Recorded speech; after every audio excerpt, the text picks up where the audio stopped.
আমার ছোট সময় একটা ট্রেন অ্যাক্সিডেন্ট হয়। ট্রেন অ্যাক্সিডেন্ট হওয়ার ফলে আমার একটা পা নষ্ট হয়ে গেছে, পুরো কেটে বাদ হয়ে গেছে। আমি হ্যান্ডিক্যাপ হয়ে গেছি। যে কোনো কিছু নিজে থেকে করব, কোথাও রাস্তা পেতাম না। যে আমি যে একটা হ্যান্ডিক্যাপ হয়ে গেছি, মানে চারিদিকে আমার অন্ধকার হয়ে গেছে। মানে হ্যান্ডিক্যাপ মানে আমার জীবনটা বেকার। আমি ভাবতাম বেকার, আমি একদম কিছুই করতে পারবো না। বাবার কাছ থেকেই কোনো কিছু আমার যা দরকার হতো বাবার কাছ থেকে নিয়ে চালাতাম। मैं फिजिकली हैंडीकैप। मैं पहले कोई काम नहीं करता था, ऐसे ही घूमता था। गांव का आदमी मेरे को बुरा नज़र से देखता था, इसका द्वारा कुछ होएगा नहीं, ऐसा सोचता था। हमारी फैमिली संसार चालाনোর জন্য बहुत प्रॉब्लम হতো। আমার বাবার আন্ডারে আমি থাকতাম। আমি প্রতিবন্ধী হয়ে এমনই অপরাধ হয়েছিল আমার হয়েছে জীবনে। আমি খুব কষ্ট করে সাইকেলে যাকে তাকে দিয়ে স্কুল যেতাম, না খেয়েও থাকতে হতো। আনতে যেত তো আসতাম, না হলে আমি আসতে পারতাম না। पढ़ लिख कर ऐसे बेरोजगारी बैठ गए थे तो कोई हमको घर में उतना वैल्यू भी नहीं मिलता था कि क्या करेगी। गांव वाला भी नहीं उतना वैल्यू देता था कि ऐसा है तो क्या करेगी। पहले पूरा चिढ़ाते थे तो कि तुम लंगड़ा हो, ऐसे क्या कर लेगा तुम।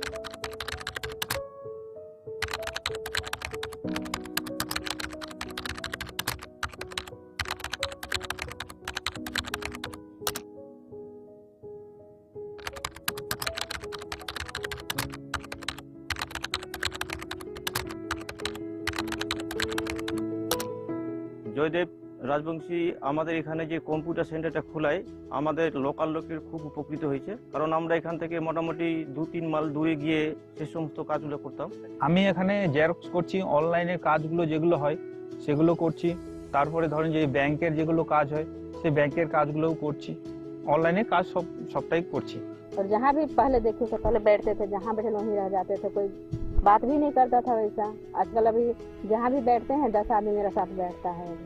हम लोग कभी बाहर जाते थे, यहाँ से दूर दूर जाते थे, गोला कभी जाते थे, कभी चितरपुर जाते थे, कभी प्रोजेक्ट जाते थे। जेरोक्स कॉपी हो, श्रम कार्ड हो या आधार कार्ड हो ऑनलाइन निकालने, कभी मनी ट्रांसफ़र हो, वो हम लोग के यहीं घर के सामने मिल रहा है। और वो इतना मेहनत कर रही जो चल नहीं सकती है, बहुत अच्छा चला रही है। मैं उनको धन्यवाद देता हूँ कि इतना परिश्रम करके वो कर रही है। हम कुछ पहले नहीं जानते थे कंप्यूटर के बारे की, मोबाइल चलाने के बारे में कुछ नहीं जानते थे। कुछ दिन के बाद मतलब हम लोग 2020 में जुड़े थे, उसके बाद हम लोग को जब सीखे, ट्रेनिंग लिए, उसके बाद सामान मिला, उसके बाद काम अपना करने लगे। तो पहले फोटोकॉपी वगैरह करने लगे तो कुछ पैसा आने लगा। उस पैसा को हम इकट्ठा करके फिर दुकान में मतलब हम कुछ सामान रखने लगे। मतलब अब मेरा कमी नहीं होने लगा, मतलब 10 से 15 हज़ार तक हम ले आते हैं महीना में। मेरे को तो पहले कंप्यूटर के बारे एक भी नॉलेज नहीं था, तो सर बोले कि यहाँ आके तुम सीख लो तो अच्छा रहेगा तेरे लिए ही। तो मैं फिर वहाँ जाने लगा कंप्यूटर सेंटर, तो मैं कुछ सीखा। फिर 2021 में मेरे को कुछ सामान जैसे कि फोटोकॉपी मशीन मिला, ये बार डेस्कटॉप को मिला और मोबाइल मिला था। उसी के जरिए मैं काम कर रहा था। तो काम करते करते इतना कुछ आगे मैं किया हूँ, प्लस अपना पैर में खुद से अभी खड़ा हूँ। प्लस मैंने करीबन 2000 वृद्धा हो गया और विधवा हो गया, उन लोगों का पेंशन का काम मैंने खुद से अपने करवाया कि गोला प्रखंड पूरा प्रखंड अंतर्गत में। और दिव्यांग का करीबन होगा 150 से मैंने उन लोगों का भी पेंशन पास करवाया। फॉर्म अपने से यहाँ निकाल के भर के और रामगढ़ से सदर अस्पताल से उन लोगों को करवा के ला के हम उन लोगों को सौंप के उसके बाद फिर उन लोगों के सारा डॉक्यूमेंट्स लेके और पेंशन पास करवाने तक का भी मैं उन लोगों को सेवा दिया हूँ। सुधा माँ बारे में हम कहना कि वो अच्छा व्यक्ति है, अच्छा लड़का है, वो समाज सेवी भी है और काम भी अच्छा करता है। हमारा वृद्धा पेंशन भी दिलवा दिया यही। पहले तो हम जीरो थे, इसमें भी कुछ नहीं कर पाते थे, तो सूचना पेनियर से ही हमको यहाँ और DF दोनों के माध्यम से यहाँ खड़ा हुए। तो आज हमको इनकम जो होती है ना, उस इनकम से आज घर का खर्ची चलती है मेरा, ये नहीं था मैं कुछ भी नहीं था। अभी इस हर सुविधा मैं दे रहा हूँ इधर, आधार का, बैंकिंग का, फोटोकॉपी का, हर चीज़ का जरूरत इधर होता है। ऑनलाइन जो काम होता है हर काम मैं करता हूँ। पैन कार्ड के बारे में सब कुछ करता हूँ। पैसा भेजना हो और उठाना हो वो सब काम वही करते हैं। हम लोगों का गांव का लोगों का बहुत दिक्कत होता था पहले, अब वो काम यहाँ पर होता है तो हम लोगों का गांव का लोगों का बहुत टाइम बच जाता है, पैसा बच जाता है, वो लोगों का बहुत अच्छा होता है इस सेवा में। তো আমাকে অনেকে দেখা হাস্যকৃত করে বা পড়াশোনা করেছি সেই মুহূর্তেও আমাকে অনেকে হাস্যকৃত করেছে। তো আমি নিজের সেই বিষয়টাকে দেখিনি, নিজের ক্ষমতায় চেষ্টা করেছি নিজেকে চলাফেরা করার, নিজের উদ্যোগে পড়াশোনা করেছি, এমএ পাস করেছি। এইভাবে পড়তে পড়তে যখন ইনকাম সোর্স ছিল না মোটে, তারপরে আমাকে ডিএফ একটা সংস্থা কম্পিউটার সেন্টার দিল, তাতে কিছু রোজগার করে চলাফেরা করে ইনকাম করতে পারছে এবং মানুষের কাছে সমাজের প্রতিবন্ধী হিসাবে একটু মানুষ মনে করছিল, তাতে একটু আমি সুবিধা দিতে পেরেছি এবং আমাকেও সম্মান দিচ্ছে। সে এত ক্ষুধার্ত অবস্থায় থেকেও, এত কষ্টতে থেকেও সে এতটা ডিগ্রি হাসিল করেছে এবং নিজেকে এতটাই ইন্সপায়ার করেছে লোকের কাছে এবং নিজেকে দেখাতে চেষ্টা করেছে যে আমি প্রতিবন্ধী হয়েও আমি নিজের কাছে হারিনি, শুধু বিশ্বাস রেখেছি ঈশ্বরের ওপর এবং নিজেকে কর্মের প্রতি বিশ্বাস রেখেছি।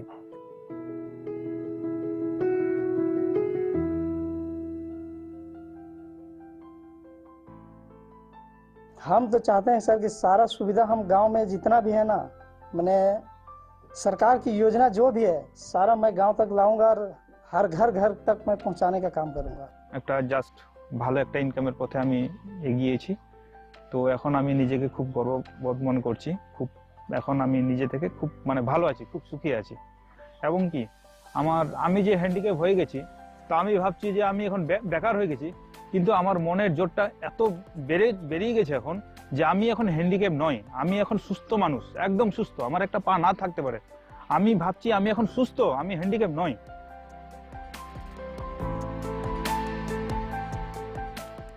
मेरा जैसा कोई आदमी ऐसा कोई पीछे पड़ा है तो वो लोग को भी मेरे जैसे देख कर आना चाहिए, वो लोग का भी अच्छा होएगा। प्रतिबंधी होना कोई बुरी बात नहीं है, हम लोग को भगवान का ऐसा दान है, क्या करो। लेकिन हम लोग ऐसा काम करके बहुत ऊपर जा रहे हैं, हम लोग का फैमिली भी अच्छा चल रहा है। आजकल हमको घर में भी अच्छा मानते हैं, भैया लोग भी मानते हैं, घर गांव का आदमी लोग भी हमको अच्छा बोलने लगा सब कि चलो ये कुछ नहीं करने सकती थी तो चलिए तो कमाने लगी ऐसे वगैरह करके बहुत आजकल हमको सब वैल्यू देने लगा सर, गांव वाले भी और मेरा फैमिली भी। এটা আমি চাইছি পরবর্তী জেনারেশন যারা প্রতিবন্ধী তারা যেন ভেঙে না পড়ে, নিজেকে এগিয়ে যায়। আমার থেকেও এখন উন্নত পরিষেবা দেওয়া হয়েছে প্রতিবন্ধীদের জন্য, জানে না বুঝে না, বোঝার চেষ্টা করে না, নেটে অনলাইনে খুঁজলে অনেক সুবিধা রয়েছে। নিজেকে লজ্জা বা দুঃখ কষ্ট করে মন ভেঙে পড়ে থাকলে হবে না, চেষ্টা করতে হবে নিজেকে তৈরি হওয়ার জন্য। যতদূর পারা যায় যে সংস্থার কাছে হোক, প্রাইভেট কোম্পানি, সরকারি বেসরকারি, তা শিখে নিজেকে তৈরি হতে গেলে প্রতিবন্ধী আর প্রতিবন্ধী থাকে না, সে ভালো মানুষের মতো ক্ষমতা আয়ন করে। सभी दिव्यांगों से मैं यही अपील करना चाहूँगा कि अपना कुछ ना कुछ हुनर करे और जो भी कॉन्फिडेंस है उसको आगे लाए ताकि वो अपना पैर में खड़ा हो, ताकि कोई उसको बोल ना सके कि तुम दिव्यांग हो, कुछ नहीं कर सकता है।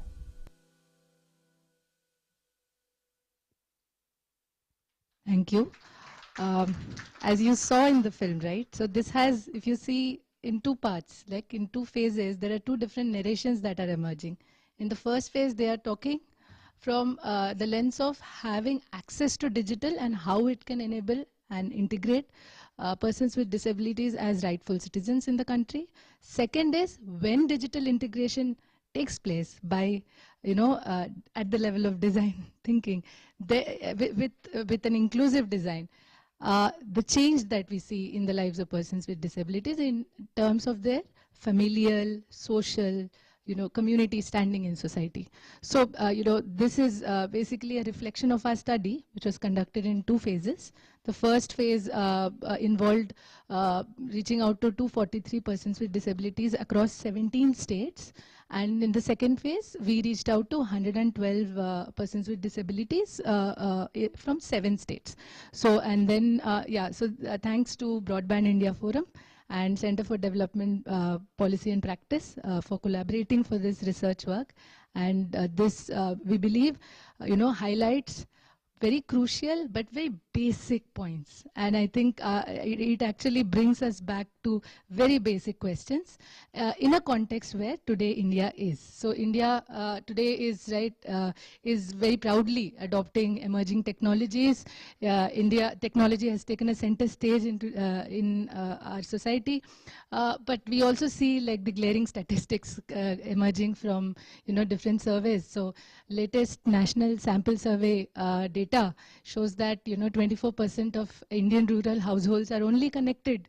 And when we say connected, it's not just having smartphones or gadgets, but we insist on meaningful connectivity where people are able to use digital as means for socio-economic empowerment. So when India has very proud statistics of highest number of smartphone users, it is great. But along with it, we also have to build a more inclusive digital design that we are all trying to work towards together from diverse stakeholder communities.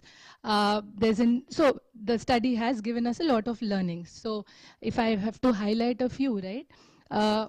So we studied the impact of digital integration. So here we saw that the digital divide, therefore, when it comes to persons with disabilities, is also a reflection of the larger social, institutional, and infrastructural gaps, right? There's so much talk about data today in today's AI landscape, but we don't have the right data. If you look at the census data, we only have the 2011 statistics. So if we want to build a meaningful digital design or any design meant for meeting the requirements of persons with disabilities, we need a demographic estimate. Not just that, we also need an estimate of persons with diverse disabilities. There are physical disabilities, there are mental disabilities and intellectual disabilities and more. So unless we have that demographic estimate, how are we going to build a truly inclusive digital design is definitely something that we should think about, and I think that study also reflected. Then third is like PWD communities. When we talk about any community, we always tend to homogenize them. So I think that tends to, again, skew the statistics. So when we say, for example, when we say that India is this much percentage of India is digitally enabled, say 60% of urban India. So when the survey takes place, who is the person who is interviewed in that survey? It's the male member of the family. Does it actually reflect on, how much digital access the woman has in the household? So because of our cultural, constraints, some ideological value systems or moral value systems, there are a lot of people who are left behind even within the community. So I think that, so the studies also, taught us very keenly that we should always keep that in mind, that PWD communities are diverse at the intersection, cutting across gender, castes, classes, ethnicities, demographies. And for us to again build digital design, of course, there are some universal parameters and guidelines which, of course, guide us. But at the same time, we need to have hyper-local, contextual, evidence-based research backing our policy making. So that's a learning we have from our engagement with the communities. Then if you, again, then we come to the question of, participating as citizens, decision making, giving consent, agency, autonomy. All these are stepping stones for inclusivity for any community, for any citizen, right? But today, in the legal landscape, of course, there are a lot of, again, efforts by all the stakeholders, starting from government with introducing so many schemes and policies. We see some gaps. And how do we address them and make them, community informed, I think is what the study informs. For example, if you take Rights of Persons with Disabilities Act, please correct me if I'm wrong, basically, so there is a role of legal guardian, right? And so to aid decision making, right? But it does not say that you have to get away with, decision making powers as well and give all powers to the legal guardian to take decisions on your behalf. But if you see DPDP Act, which has come now, is correlating PWD communities with children, infantilizing the communities and giving complete rights to legal guardians to take decisions on their behalf. Now, in this society where again we are so heavily reliant on data, PWD communities, even if they are unconnected, are forced to share their data, right? So now, one, we are forced to share our data because that is how we will get our citizen service delivery, like all the welfare schemes are tied to our digital design. So at the same time, the questions of ownership, privacy is also something that we need to definitely factor in. So that's a learning from the study. Then yes, the obvious definite learning has been that enhanced ICTs, digital has a lot of potential to improvise lives, to transform lives. But how do we build that design which is community centric and not consumer centric? So there are a lot of conversations, right, in the innovations ecosystem where so much is happening. It's so dynamic and it's really good, like, and so many people who are outside that framework of big giants are able to do innovations. That's amazing. It's democratizing innovations. But so how do we again step further, democratize it by taking community informed understanding in our policy making, which will then be which will enable a meaningful digital adoption. So that is a learning and a question to us. And so yeah, there are many more. I think there's a panel awaiting. So overall, I would say that the local digital ecosystem, for example, we saw that they are availing, digital services from communication information resource centers. These are, Samat Suchanapreneurs who are the digital entrepreneurs themselves. They're running centers in hyper-local settings. And similarly with government's initiative of CSCs, right? So the idea, I think, to move forward, when we talk about any design, digital design, we have to be more contextual, more specific, more inclusive about different identities and subjectivities, and then of course make persons with disabilities part of this consultative and participatory process. So, and we will now launch the report, and we have also shared the QR code so you can all download, and if you have not got them, please get in touch and I will share it.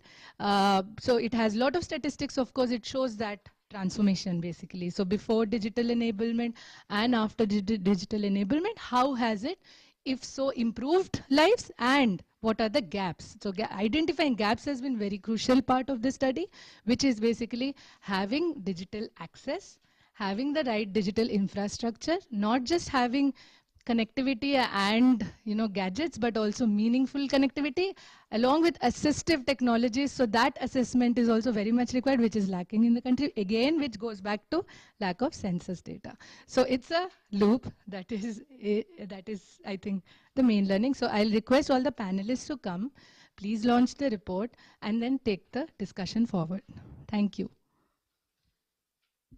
Pradeep sir, Praveen sir, Osama, Nipun sir, and I take this opportunity to also invite Mr. Dipendra Manocha to launch the report. Yeah, you can just launch first and then we can continue with the panel discussion.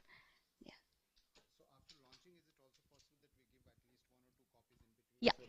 Yeah. Yeah. Yeah. And our Director General, Mr. Brigadier Tandon.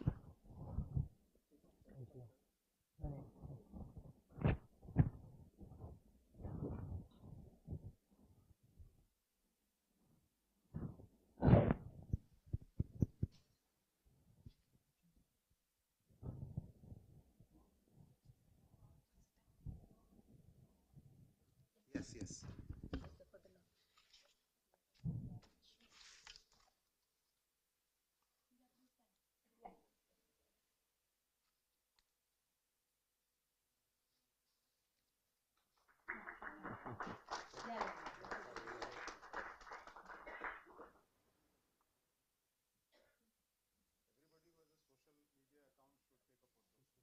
Can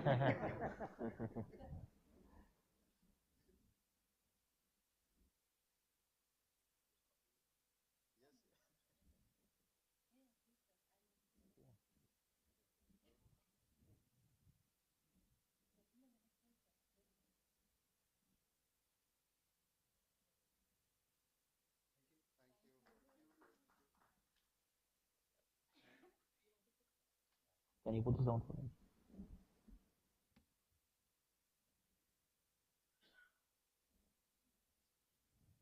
Put the sound.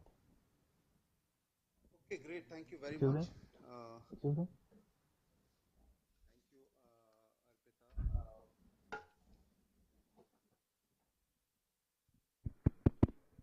So thank you very much. Meera told me that since I know the least among the whole, I should moderate because I don't have much to talk about. But I just want to give a small little background.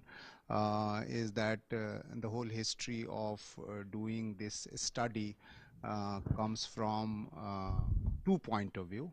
One is that we always look at disability as a subject where we want to help, so it's a subject, एक problem है society में and we want to help, and we are a giver and they are a seeker, so the whole thought process at some point of time at DF was that why don't they give and the rest of the people seek. So that was the first approach when we say that, digital does not require too much of, inability, which we discard disability, right? So अगर वो इस position में आ जाएं कि, they are giving surveys, they are giving information, they are being looked upon, then वो mental disability भी चली जाएगी और physical भी चली जाएगी, lose both. And that is what you must have seen in the film, that suddenly they are not required in the society and then everybody is coming to them. Okay, I need this, I need. So that's where this all program is started. But if you want to make any program or any such activity at a larger scale to be adopted, then we must have a proper data, research and everything, so that was the very strong background. Rather than solve each and every problem of disability or whatever, whatever is the situation, just take advantage of that one, because a person with disability may be entrepreneur, maybe a good thinker, maybe a good, organizer. Why don't you start from? So that was the whole background, and really thankful to BIF that they thought, oh wow, why don't we do a proper, empirical study and research to find out that how it enables, extraordinarily, to the whole thing. So that is where we came, and I would like all of you, especially माया जी, आपका बहुत बहुत शुक्रिया, आप अलवर से आ रही हैं, और खुशीराम किधर चले गए? खुशीराम भी बैठे हैं, they all are a part of the community. So I would certainly like all of you get 2 minutes and talk to them. And I would say not inspire, but get inspired by them. Okay, they have really done it on the ground and they have overcome their disability. But thank you very much, the panel here. You all are going to contribute, and my request is that you contribute in a manner that we take things forward in action. Where we do become a enabler rather than just keep on talking about policy change hogi to Norman tel hoga phir radha nachengi and all that. So we actually go and do the things immediately. I will start with Pradeep sir. आपसे शुरू करता हूँ, since you are coming from the system, and put a responsibility on you to give us some of the things that how, because when you talk about this kind of topic, immediately go to the Ministry of Social Justice, go to their. So what do you see as role of digital? What do you see as as an enabler in a sector which is required? Because we are talking about 65 million people, in India, and this is the last census I am talking about. 5% of the 4 point something percent of the population. We cannot say that all of them are disabled from all point of view. There is a lot of capability there. How do we do it? And so we'll start with your contribution in the discussion. Thank you, sir. Thank you for inviting the department for this function. As sir, you have rightly said, government is making policies, and we have actually framed the RPWD Act, Right of Persons with Disabilities Act in 2016. So my suggestion before this audience is that, sir, every right has its corresponding duty. If somebody is not there to discharge that duty, actually that right doesn't exist. So this is the primary responsibility which I think from the government point of view, we are also trying to discharge that function. And regarding digital accessibility, many of you might be aware about the 3 verticals under which accessibility has been grouped.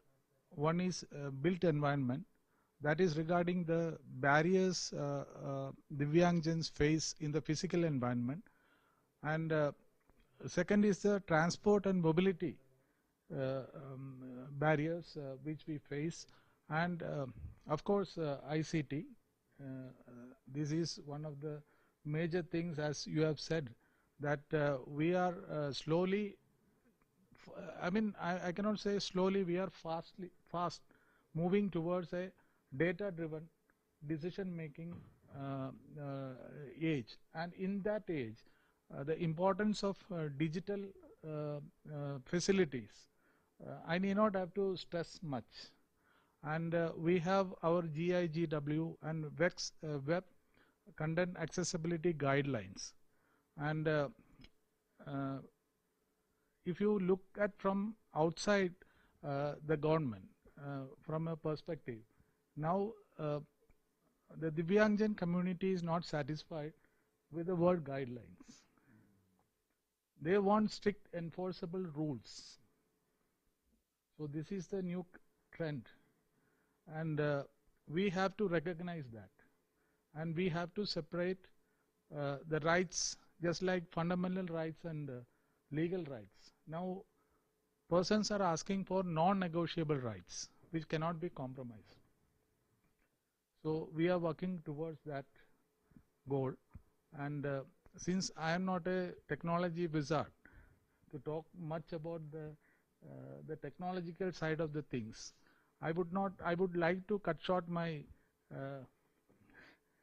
my speech with this, and I would like other panel members to share their views in this. Thank you, sir. Thank you very much. You cannot go without giving more gyan. We will take more gyan from you without digital. We have a lot of option on that one. Nipun, can I come to you since you are in the thick of things and you have a lot of experience in that area. I don't want to particularly ask you a pinpointed question that I don't know whether you have read the report, but it's very clear that there are this digital ecosystem. There is a huge power with digital empowerment and digital abilities, which enables us much faster, better, geometrically much better. And then there is this whole, issue of persons with disability. And, there is a lot of lack, but there is a lot of opportunity, isn't it? So, we'd like to really highlight some of your experience in terms of that. What do you see that are we missing something? How do we really bring in the empowerment in this sector where it is more citizen oriented rather like, he said that it cannot be only from the perspective of top down. It has to be bottom up as well. So how do you contribute by bringing in those things from your perspective? Sure. In fact, I want to take a step back and talk about what you said in your opening remarks first, because I think you said something very powerful when you said that persons with disabilities were looked at as people that we need to help in that sense, and I think that was really the charity model that was existing in the world till around the 1950s and 60s. From there, we evolved into a medical model of disability. What the medical model started saying is that focus on the medical condition of a person with a disability. For example, I have this disability called arthrogryposis, so focus on that and look at how you can remove that or remove obstacles around that. And I think today the world is moving towards what is a social model of disability. They really look at barriers that exist in society and remove those barriers so that a person can be fully included. For example, I visited Bharat Mandapam for the first time today and I was impressed that it's fully accessible. There are ramps, there are elevators, and there's everything. And because of that, I am on an equal footing as all the other panelists. I can come here and contribute to this panel. I think the video that you guys showed today was also a beautiful video of the social model of disability, where there's a person with a disability who's not looked at as a liability, but is actually a solution provider to others, where people are coming to him saying, "Meri pension karwa do, meri ye problem solve karwa do," etc., which is excellent in that sense. Coming to technology itself, because I know this is a panel more on technology and accessibility. I think there are guidelines in place. For example, there are the IS 8702 guidelines that are already in place. I think under the Rajiv Rastogi judgment, a lot more is going to come in terms of mandatory provisions, as the ministry mentioned before me as well. But I think the most important thing, if we really want to make digital technology inclusive for persons with disabilities, is to involve persons with disabilities in decision making. And I'm going to illustrate that through an example, and I'm just going to name one app as an example to explain the process. For example, let's just take an app like Zomato. In 2015, I actually worked with them to add wheelchair access filters to restaurants at Zomato.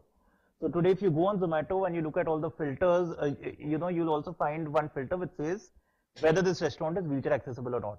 It not only helps wheelchair users, it helps elderly people. I always say that everybody in the world is anyway temporarily able-bodied, and it's helping them tremendously in that sense. Secondly, restaurants also start getting incentivized to become more accessible when they ask this question.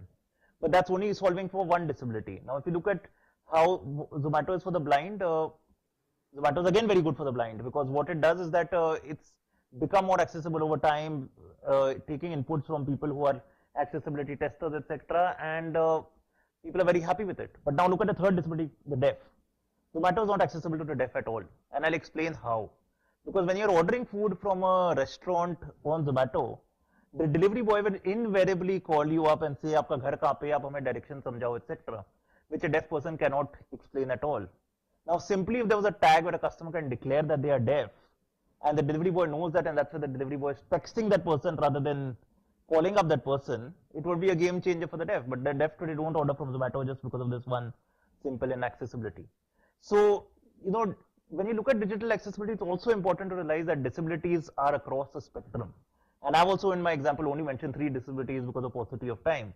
And how one app has been very good for 2 disabilities, but has been totally disabling for a 3rd disability. And the only way forward to really make the world more inclusive to persons with disabilities, both in the tech and the physical ecosystem, is to have us as stakeholders. And that's why, I say that, in America, there's this disability slogan called "Nothing about us without us."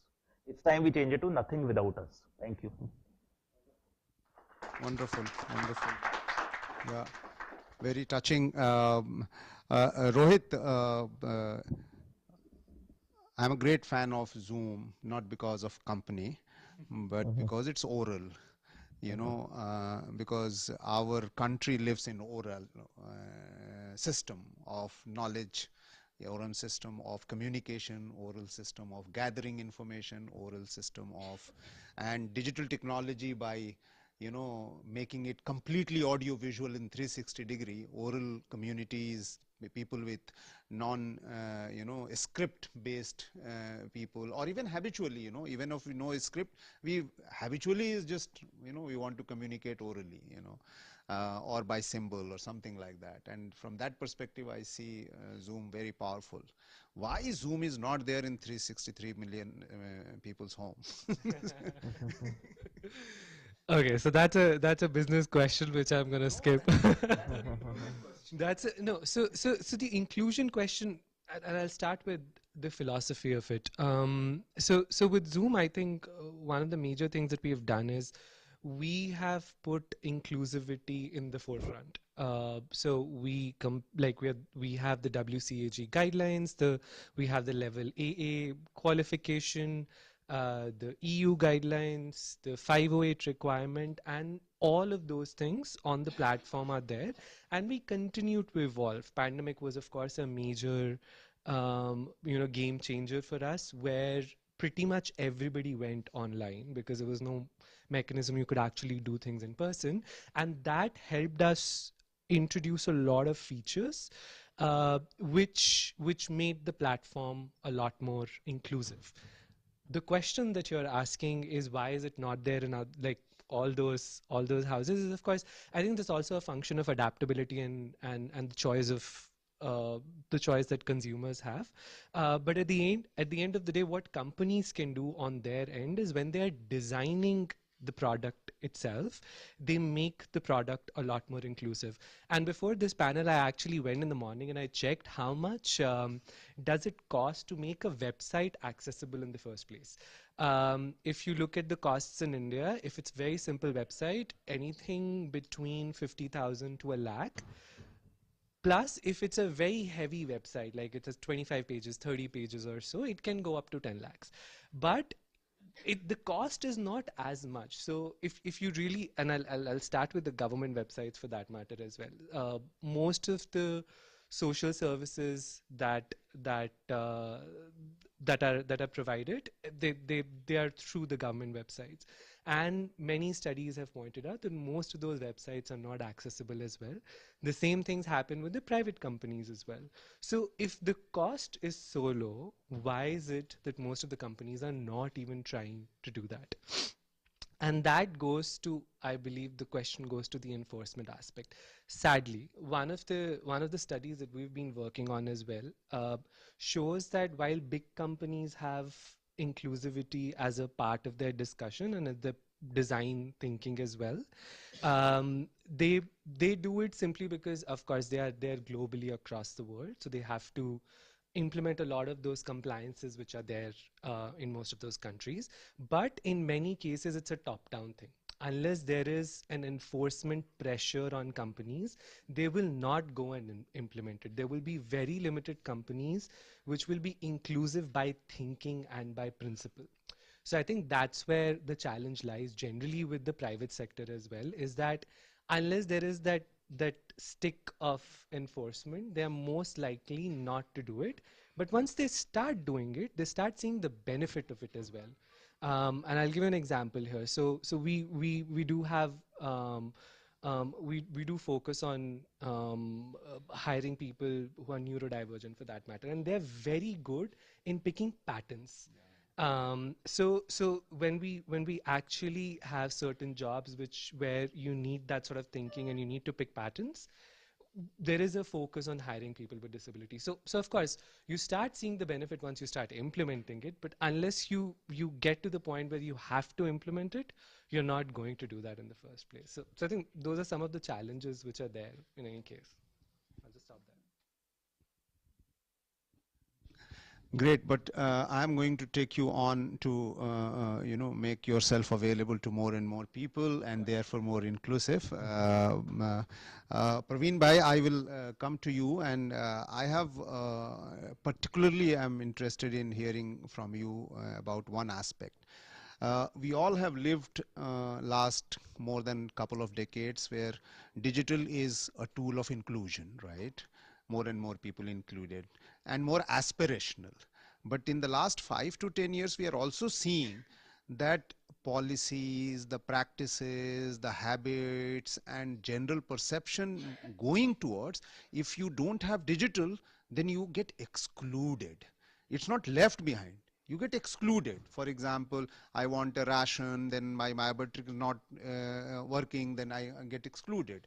I don't have access to a bank account through UPI or whatever, then I get excluded, literally, sometimes by habit, because sahulat nahi hai, the bank is not very close by, or the mobile is not there, and then sometimes by unnecessary practice of perception that yahi chalega, there is nothing else, or some card is not there or something is right. Now, in this digital, we have shown example, it is inclusion, it is very empowering. But if you look at disability act, or from that perspective, do you fear that digital, if not adopted, will become another level of exclusion beside being disability also? And what are those aspects we would like to hear from you?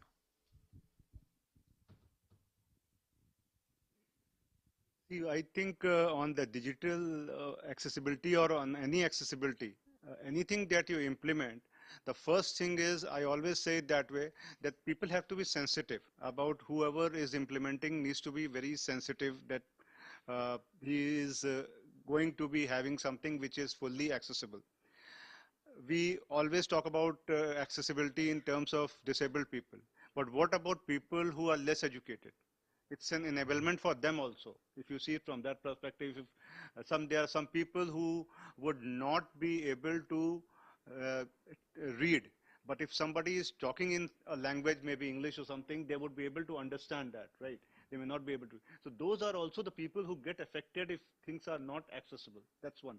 So one needs to be very sensitive to making accessibility happen. That's one point, because if you don't appreciate it, you won't be able to do it. Secondly, I have seen many places that you include accessibility, you go with a very pomp and show that I have made everything very accessible. But when it comes to sustenance, it is not sustained. So over a period of time, things become inaccessible, or something that you have made becomes inaccessible, either with some augmentation or with technological changes, or probably whatever is the environment around it, it makes it less and less accessible over a period of time. So you need to be making things and making it in such a way that it should be sustainable. So digital inclusion, today we cannot live without digital world. Everyone is affected, especially with the type of revolution we had after your COVID and all. A lot of things have gone online. It's a good facilitator, a good enabler. But if you see how much of it is accessible, because compliances is something uh, that people do it to a lip service, or probably to see that probably I'm meeting a certain parameter, not going with the objective of making it fully accessible. So if I know that in this parameter, if I do it, I would be meeting a certain compliance and I won't be affected, that's where you stop. Uh, we have I have been talking to a lot of people and knowing that what is the extra cost that is involved in making anything accessible on a digital platform. And you would be surprised, almost, if you see most of these websites, since we have website is something which everyone accesses, and the apps, the cost that would be incurred in making anything which is a non-accessible and an accessible, there is no cost difference. It's the question of whether you have the people who are developing it are sensitized to it, have the skill sets to do it. And obviously the sustenance is a third part out of it. So it is not the cost that is more a bottleneck for making things accessible. It's our mindset, I would say, and how sensitive we are towards making things accessible. That's one point. And why I'm saying this is that I presently represent an organization, Internet Society. Now that organization is supposed to be the front runner for promoting digital contents and your anything related to the ICT. And we had been fighting with them for almost like 2 years to get a policy framework on accessibility that would make the organization 100% accessible in whatever sense that is, either the hardware, ICT hardware, or the contents that they have, including they have training contents online. So all those things. And every time it was being shot down for the reason that we need to have an extra budget for it. So, and we have been saying that probably you don't need an extra budget, it's only the intent that is required. Presently, I'm happy to say that the new CEO who has joined, she has been associated with ADA, the American Disability Act, and she has quite a good, I would say, view of all these things. So she appreciated that we can have a fully accessible framework and a policy that can make things accessible over a period of maybe 1 to 2 years. But from then onwards, whatever we develop today should be sustainable. And we don't need an extra budget for it. Right? So on that front, I would say anything that we make or anything that we want to make, it's not that it is a very tough task or you cannot do it or something. It's a question of our intention, that's I would say, and obviously the compliances.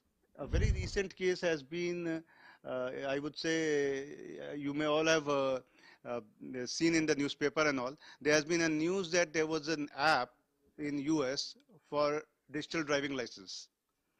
Now that app has been taken down recently because of a simple reason that they claimed it to be accessible, and it was accessible, but they had a feature where to access that app you needed to verify yourself, and in verifying that your face you had to have put dots, different dots to map your face. Now that, how can a blind person do that? So probably it was more of a question of an oversight rather than a thing that could not have been done. There could have been means an alternate to it. One of the major things that I see in websites and all that we talk about, CAPTCHA, you will find that almost 50% of those CAPTCHAs that you find are not accessible in some form or the other. Even if you have a sound narrative along with that, probably you will have such an unclear sound that you won't be able to see. Even more for than a 50%. able person, you will see many a times that color combination of the background and foreground is in such a way that it is even if very difficult for an able person to be reading it, leave aside persons who have a vision impairment. So it's, and the best way to go about with it is let the actual users use it. Right. I think that is a point that is missing in most of the cases, that you are not having the actual users using it. The testers, you do an automatic testing thing, or probably you show somebody that you obviously these are the features that I am able to, I have which are accessible. But when an actual differently abled user uses it, that's a very, very different experience.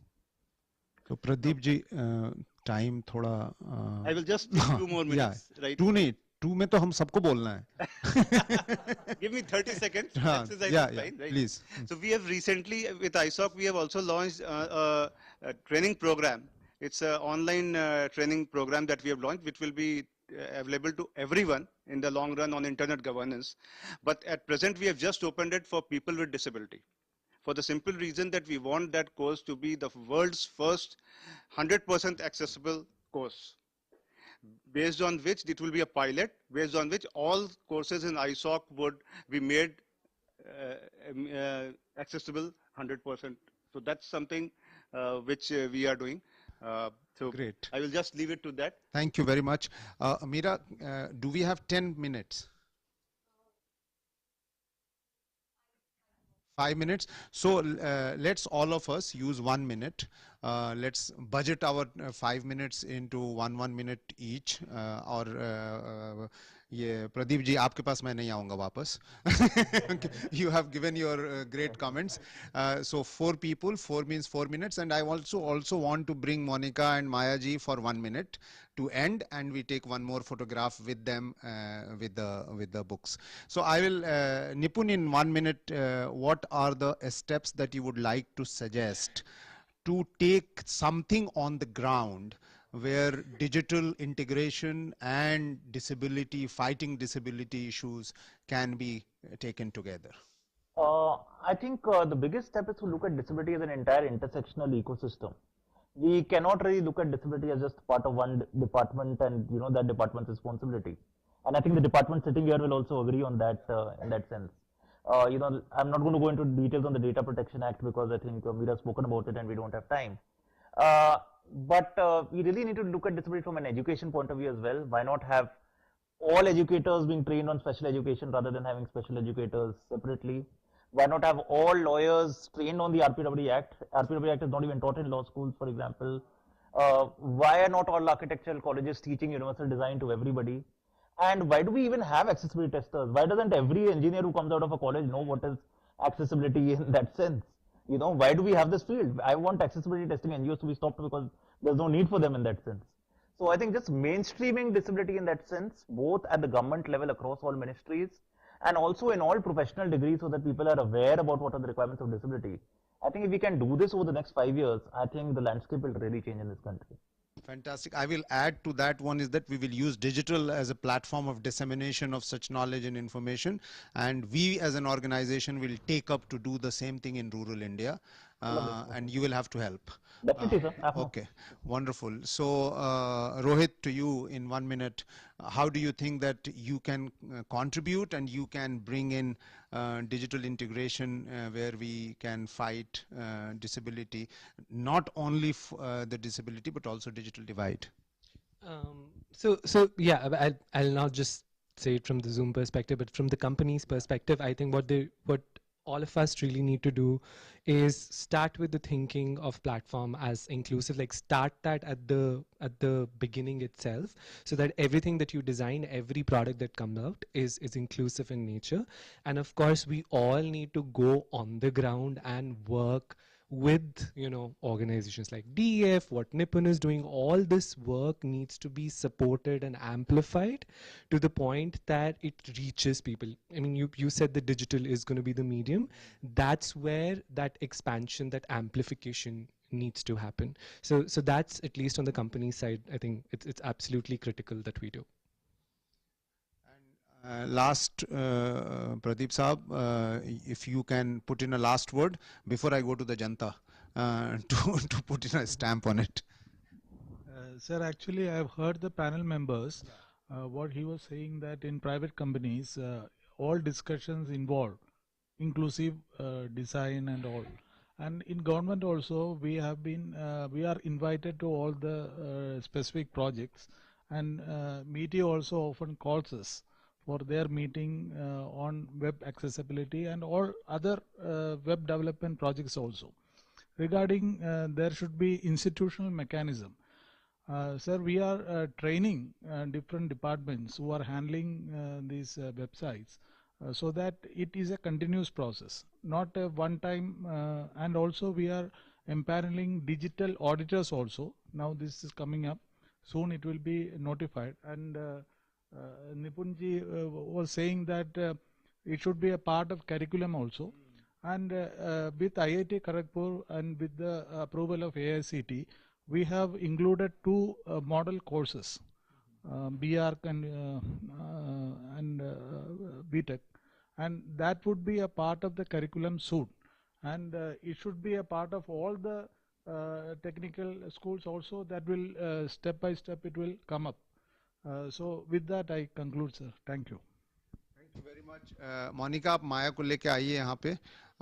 माया जी से हम 1 minute में आपको कुछ बोल पाओगे, हाँ, कि कैसे आपको डिजिटल ने एम्पावर किया और आप क्या चाहते हो कि गांव के लेवल पे कैसे काम करें हम डिजिटल को लेके.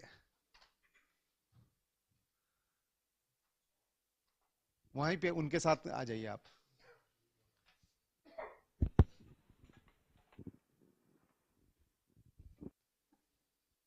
संक्षेप में बोलना पड़ेगा. हाँ, मोनिका आप रहिए साथ में.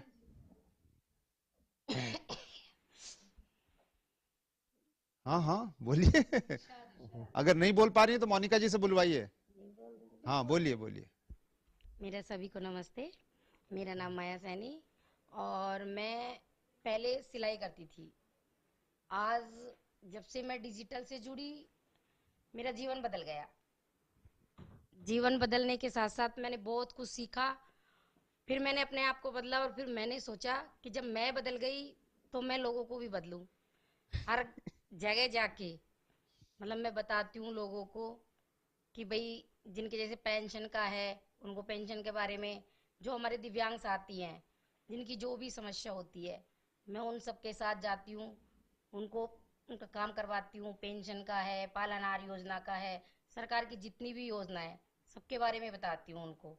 मेरे को बहुत अच्छा लगता है जब मैं उनका काम करवाती हूँ। मैं सोचती हूँ कि डिजिटल ने मेरे को इस तरीके का इस लायक बना दिया कि मैं उनकी कुछ मदद कर सकती हूँ और मैं अपने परिवार को भी पाल सकती हूँ। और मैंने अभी इसी अभी 15 तारीख को स्कूटियां मिलने वाली हैं, उनमें 6 दिव्यांग महिलाएं हैं। आप दिलवा रहे हो? हाँ, अरे उनको स्कूटियां मिलेंगी और मैंने कम से भी कम 10-12 दिव्यांग साथी हैं हमारे, उनके लाइसेंस बनवाए हैं आरटीओ ऑफिस जा करके। मेरे को भी स्कूटी मिली हुई है और उस स्कूटी पे ही मैं जाके उन लोगों को लाभ दिलाती हूँ। मेरे को बहुत मतलब आगे तक जाने का मौका मिला है और मैं इनसे नई नई चीज़ सीखती रहती हूँ कि मेरे को ये ऑनलाइन ट्रेनिंग देते रहते हैं, बताते रहते हैं कि भाई ये करो वो करो। मैं वो सारी चीज़ें करती रहती हूँ, अपने जीवन में उतारती रहती हूँ और उस चीज़ को उतार के मैं आगे अपने साथियों में बताती रहती हूँ। महिलाओं के समूह बना के छोटे छोटे महिलाओं को बताती रहती हूँ, छोटी छोटी बचत करना, उससे बच्चों को किस तरीके से आगे चलाना है, पढ़ाना है, वो सारी चीज़ें मैं उनको बताती रहती हूँ। मोनिका, एक लाइन में आप बताओ, आप तो पूरे अलवर को देखते हो, उस एरिया में देखते हो, क्या जनरली दिव्यांग के ऊपर जो नजर पड़ी है लोगों की जो पड़ती है, उसमें कोई चेंज आया है क्या? जी सर, बिल्कुल। पहले जो दिव्यांग थे उनको एक मजबूरी की उसमें देखा जाता था कि ये लोग कुछ नहीं कर सकते, इनके बस का कुछ नहीं है। लेकिन डिजिटल एम्पावरमेंट फाउंडेशन के प्रयासों से ये संभव हो पाया है। अभी मेरे पास अलवर में 7 दिव्यांग हैं जो जुड़े हुए हैं और वो इतने मोटिवेशनल तरीके से काम करते हैं कि उनको देखकर दूसरे लोग इंस्पायर होते हैं। मतलब वो ऐसे जो हमारे एसपी हैं ना, जो नॉर्मल लोग हैं, उनसे बेहतरीन काम कर रहे हैं। अभी टोटल जो स्कूटी के जो दिलवाई हैं दिव्यांग साथियों ने फॉर्म भरवाए हैं, करीब करीब 25 लोगों को इन्होंने स्कूटियां दिलवाई हैं अलवर में। तो ये बहुत अच्छा काम कर रहे हैं और इनको देखकर कोई भी नहीं कह सकता कि ये दिव्यांग हैं। पहले तो परिवार में भी इज्जत नहीं थी हमारी, आज परिवार वाले भी कहते हैं बहुत अच्छा है कि वो वहाँ गई है। आज बड़ा खुश होकर मेरे को यहाँ भेजा है कि आप दिल्ली जा रहे हो, जाओ। चलिए, बहुत बहुत शुक्रिया। आप लोगों के साथ एक आखिरी फोटो किताब के साथ, if you can have or the honour with Maya and Monica, that will be really nice. उनको भी एक किताब, Nipun, do you have extra book? There's one lying here. Yeah. But I'll have to pass me mine also. I won't be able to lift mine.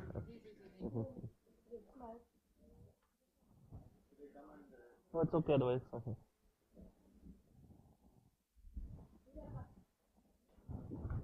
Oh, thank you.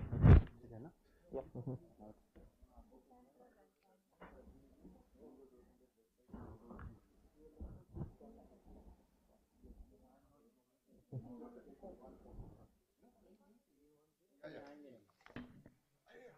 अरे वाह वाह वाह, very good very good. यहाँ तो किताब ही नहीं। अच्छा, you have, you just hold it. I will just,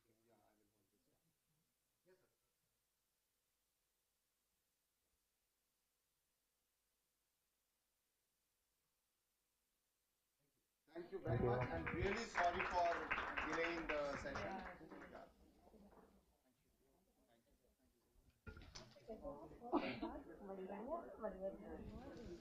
Thank you, panel, for such a wonderful session. Can you just hold for a minute? Thank you everyone on behalf of Broadband India Forum and DEF. Thank you for a really wonderful discussion. I can speak on behalf of everyone, say it was really heartwarming to be part of this room and to be part of the discussion. Just a small token of appreciation from our end, where we're giving off certificates to first Mr. Nipun Malhotra. I would like to call Ahita to felicitate our panel. Please, Ahita.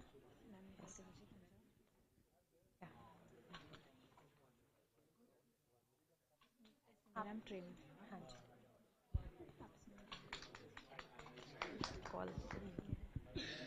Dr. Praveen Mishra.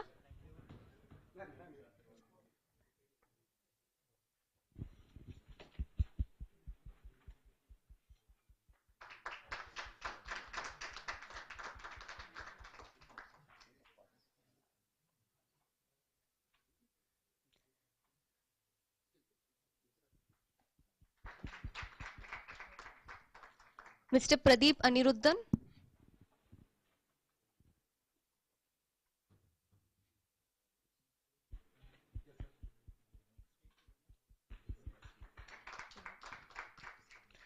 Mr. Rohit Kumar,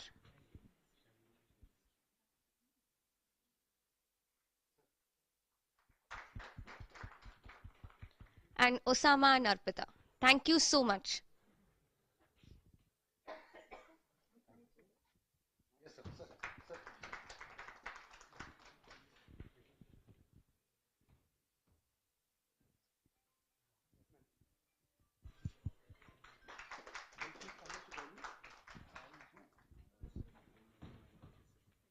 Thank you everyone. Have a great evening.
मैंने आपको WhatsApp कर दिया।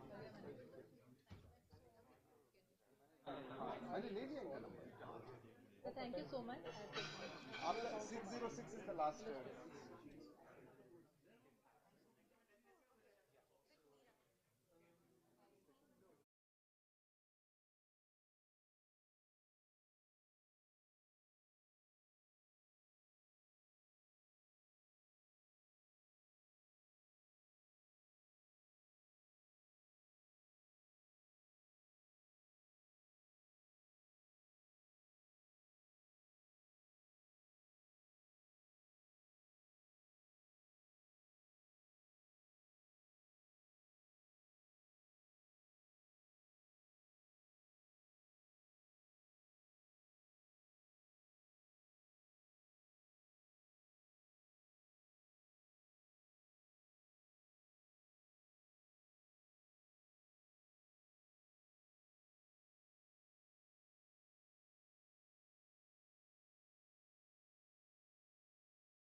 We are soon to start our next workshop. I request you all to please take your seats.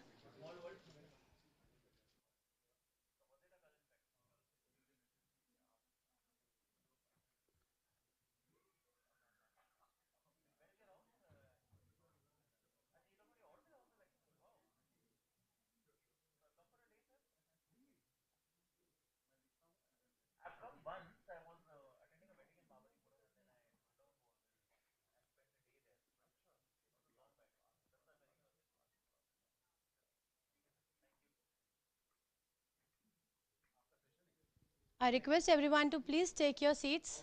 We are soon going to start our next workshop.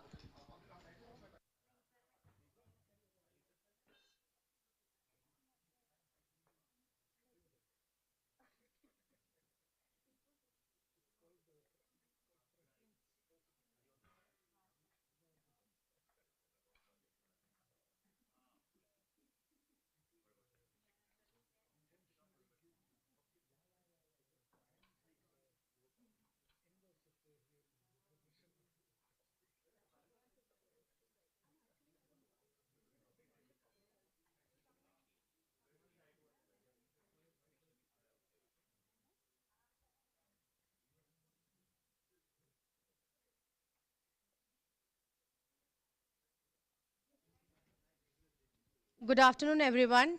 We are going to have our second workshop on regulating digital media, navigating content governance in India. I would like to invite Mr. Ronak Sharma, Senior Associate, Chase India, to introduce the panel.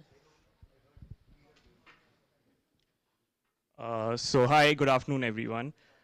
Today's discussion, it centers on one of the most critical aspects of India's digital ecosystem, the governance of digital media.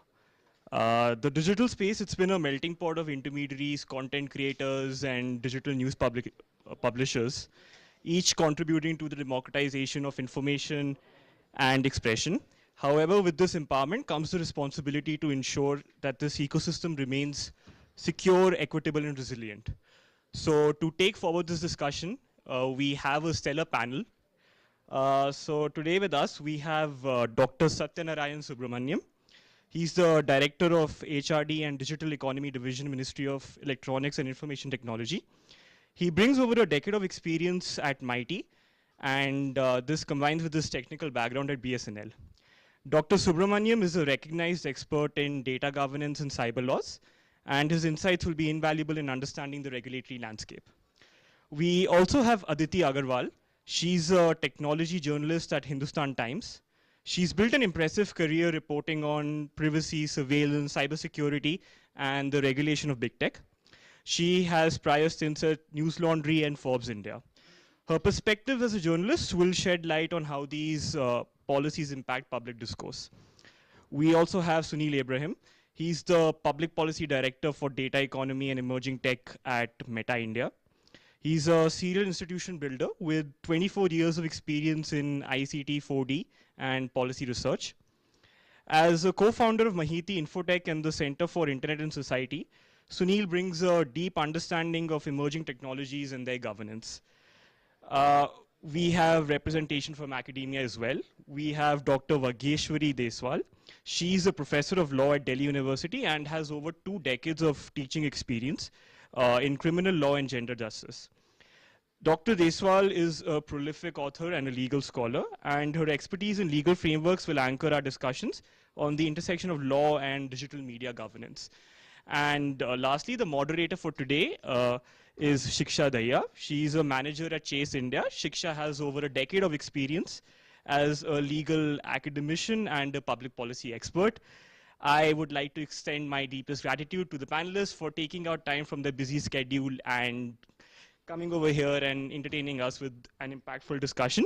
And I look forward to an engaging discussion ahead. And over to you, Shiksha.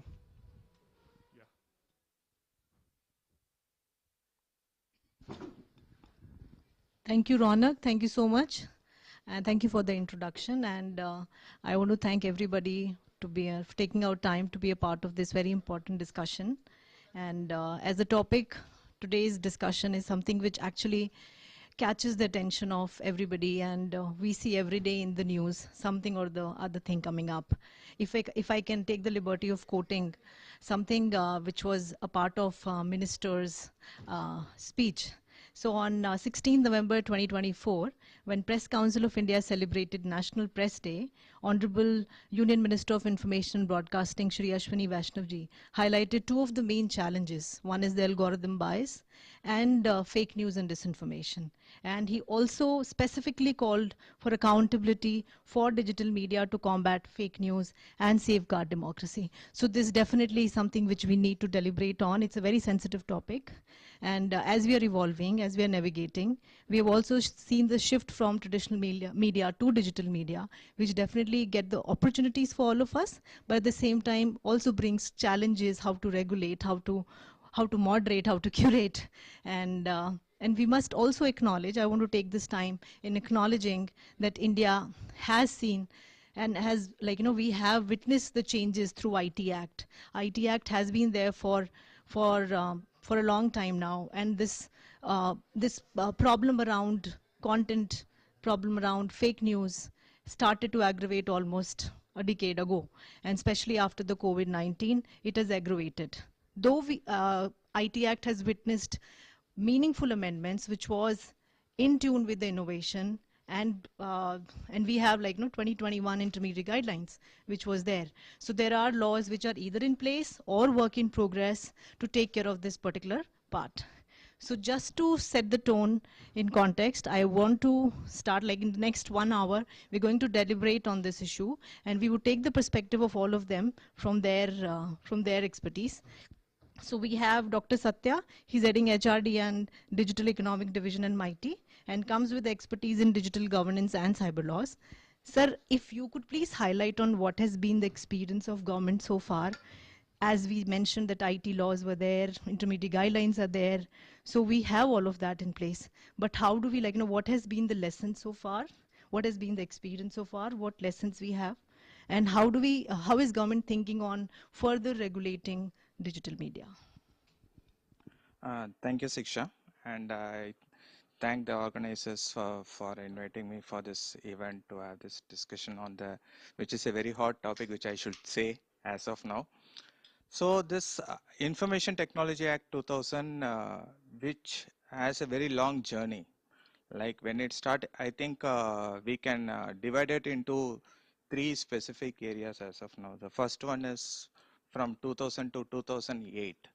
Primarily, the IT Act was formed under the unilateral approach, which is an UN model code for commerce, which enabled the e-commerce sites and digital records and other aspects, which there is a growth for business during that time, which India required.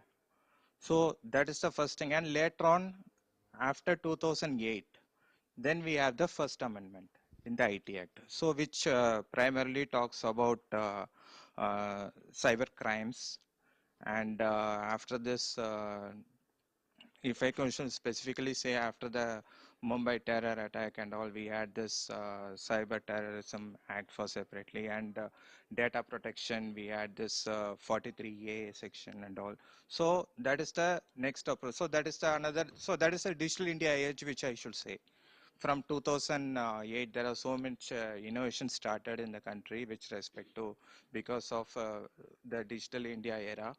And later on, it went for a long time without any changes. And of course, there are some judicial interventions were there also, which Section 66A was struck down by the court. Then there was a committee, Prajwala committee, which gave some direction, which needs specific protection for the child, women and all.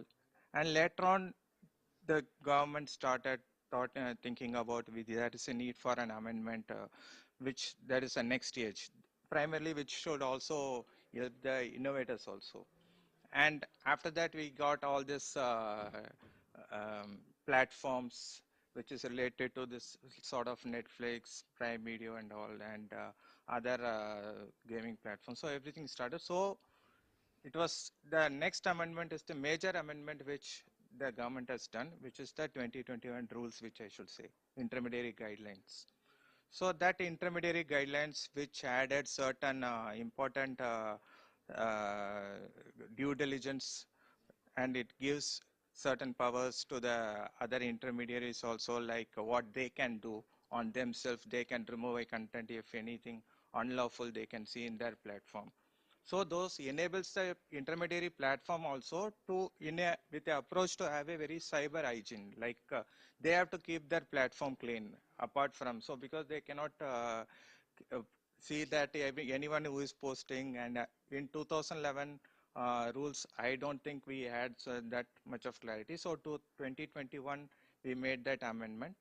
And again, when we started thinking about we have to give, because the users, the intermediaries have been enabled for taking the contents on their own.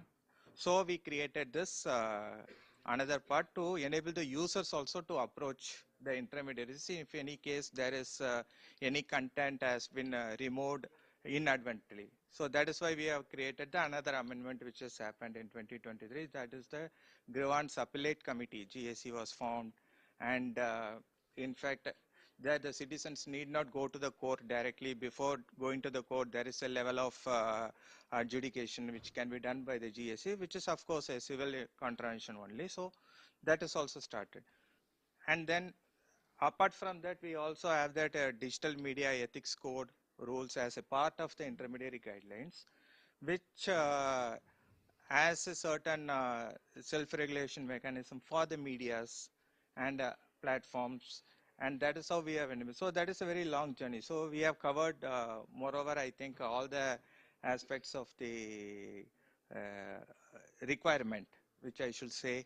So from the commerce to the crime, and then to the business, and then to the innovations, and then I think this IT Act in its journey, it has pretty given all the solutions.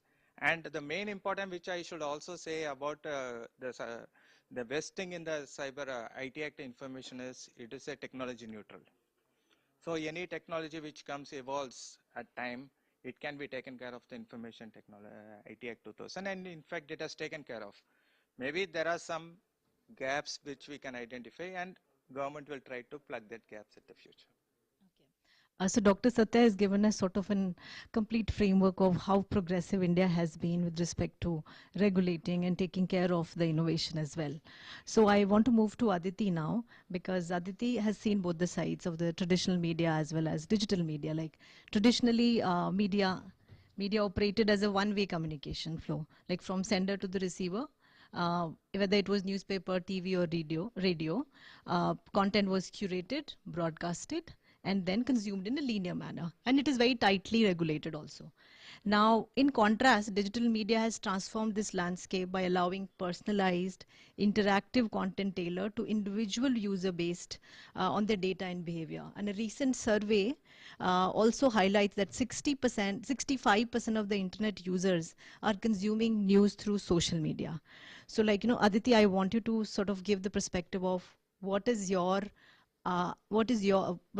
point of view with respect to interplay of what laws we have like DPDP or IT Act or the Press Council of India Act, and what are if there are any gaps or if there are any overlaps with respect to which can best regulate the digital media?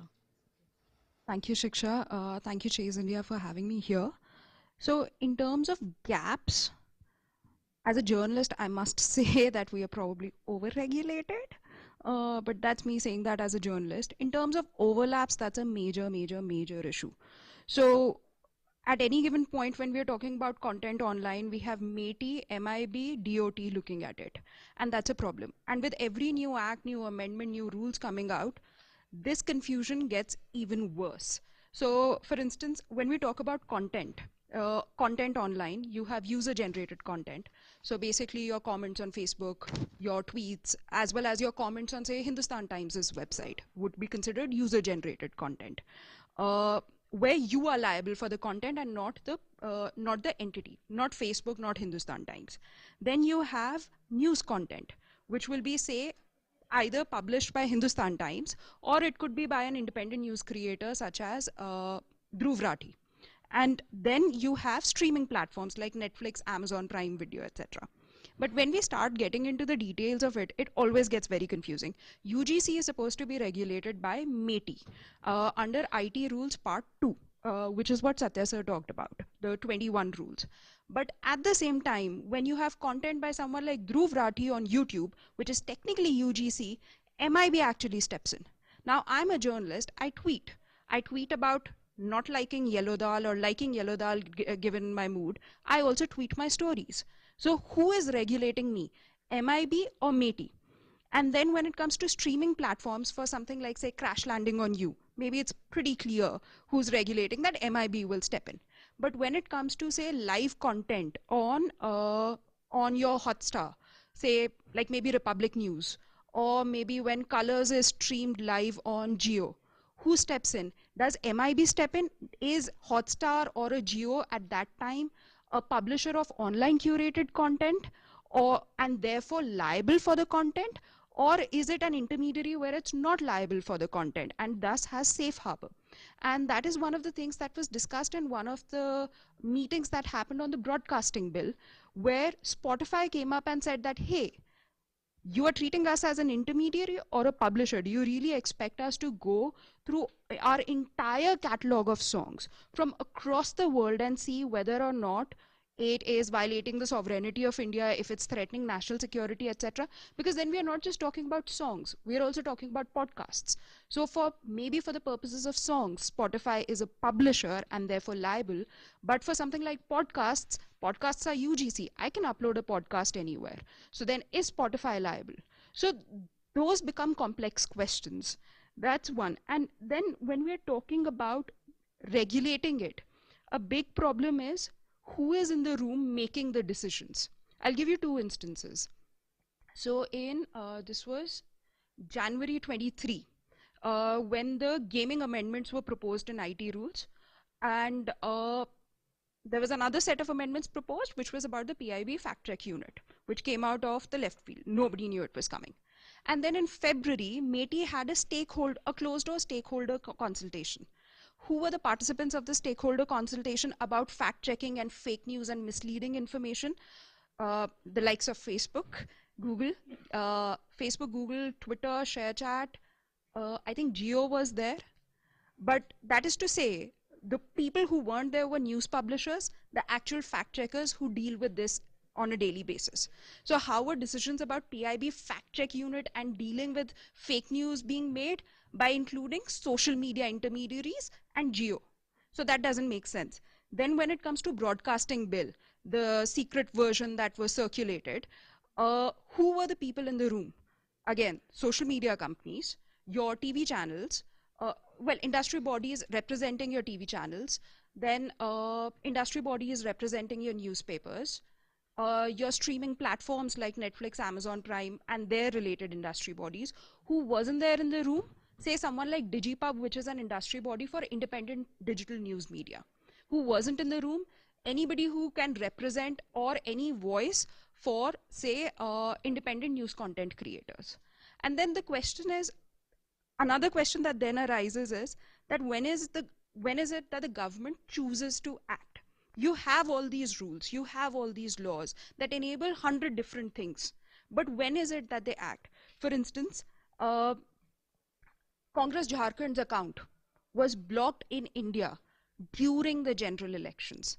And why? Because Congress Jharkhand had uploaded not a morph, but like an edited video of Amit Shah. Over that was seen as a threat to national security. Section 69 is a very high standard. And within a day, the entire account was blocked while the model code of conduct was in force. What happened on the eve of the Maharashtra elections?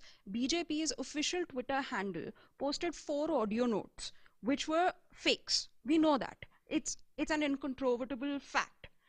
Because we used tools, we did analysis. Anybody who actually listened to the notes, it was very clear. The government did not act, right? So, and that is happening during silence period. So when is it that they choose to act is another question. And that is where the laws allow for a lot of discretionary power to the executive. So Satya sir talked about the grievance appellate committee, which was brought in through the October 22 amendments, if I remember correctly. And there, one of the biggest concerns is that it's entirely executive led. How does someone approach that committee? The process is fairly well laid out, but how do I trust the government to look after my free speech is the question. Not my free speech, not just as a journalist, but also as an individual, as a citizen of India. And that also brings me to my last point. Sorry, I think I've rambled on a fair bit, which is about streaming platforms. If you'll notice a trend with MIB over the last few months, they have been trying to encourage investments in animation, in content creation. And when they say content creation, they mean the kind of content creators you see on, say, Instagram and YouTube. Not just your say, institutionalized content creators through companies. So they've been trying to promote all of that. But the biggest problem over there is that even if the government wants to say that there is no censorship, there is chilling effect on free speech in this country right now. We all read the Washington Post report about how the Bakar Banerjee's movie wasn't, even though it was, the rights to it were bought by Netflix, it was eventually shelved. Why was it shelved? Every time anything not controversial, but anything remotely political comes out, we have these fringe groups that have been legitimized by the center coming up and threatening to not blow people up, but threatening harm to other people. So then in that scenario, the government can say we are not censoring, but that kind of censorship is happening. Interesting example, in Jawan, for instance, one of the cuts that the CBFC suggested was, so the original dialogue was where Shah Rukh Khan wants to speak to the first citizen of India, the President of India. That dialogue was changed to just the first citizen of India. Why? I mean, that's such an unnecessary change.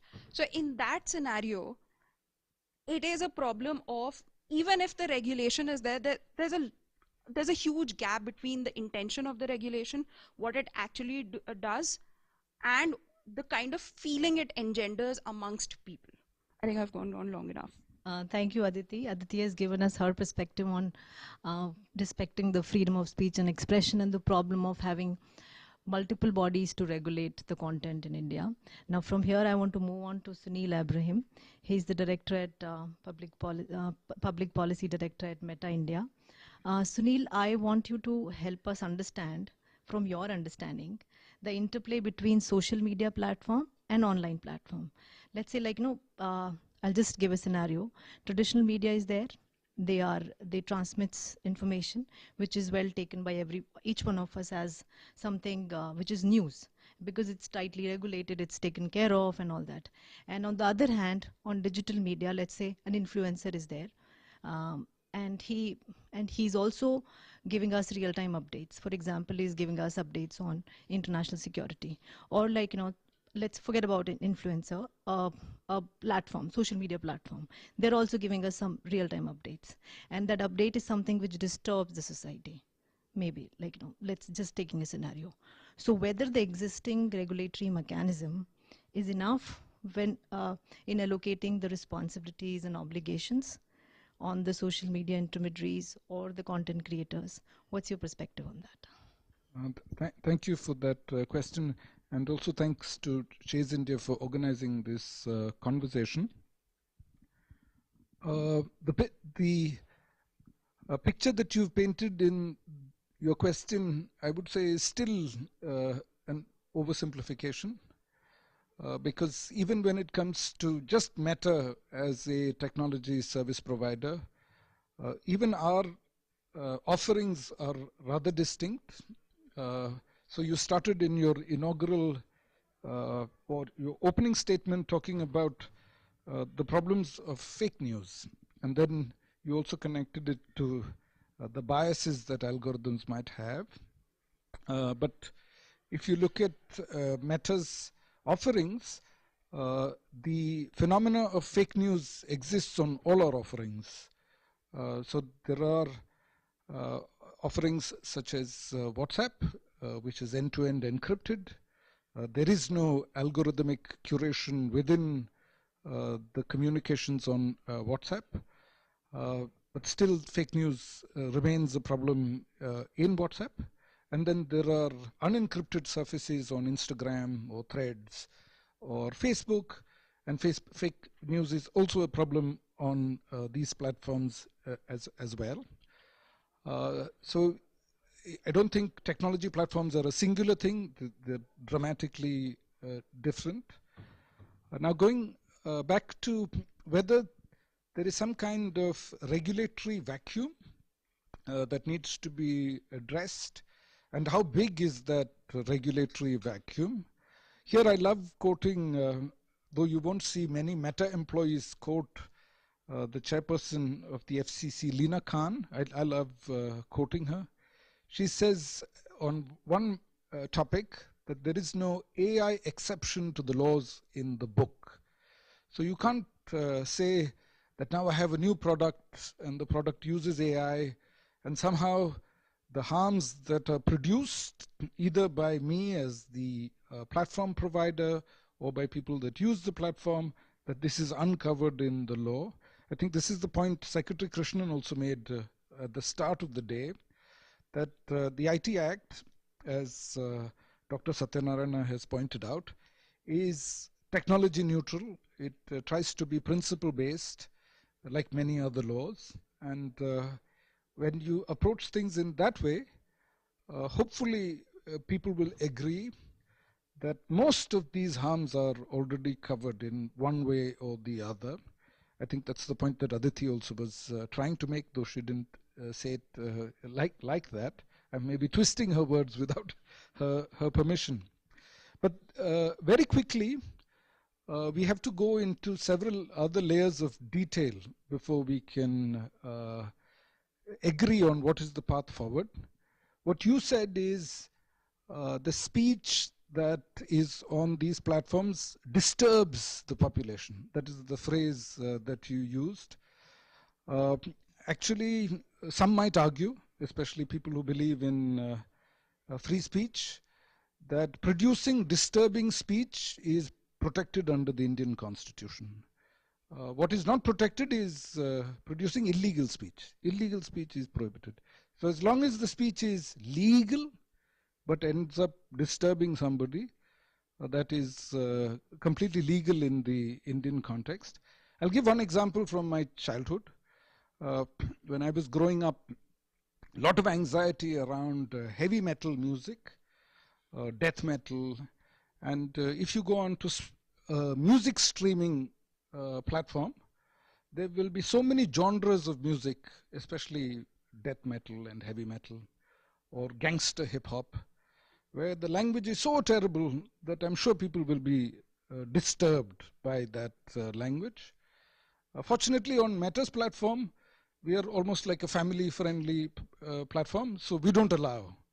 For a lot of what is allowed, maybe in songs, is not allowed on the platform as speech.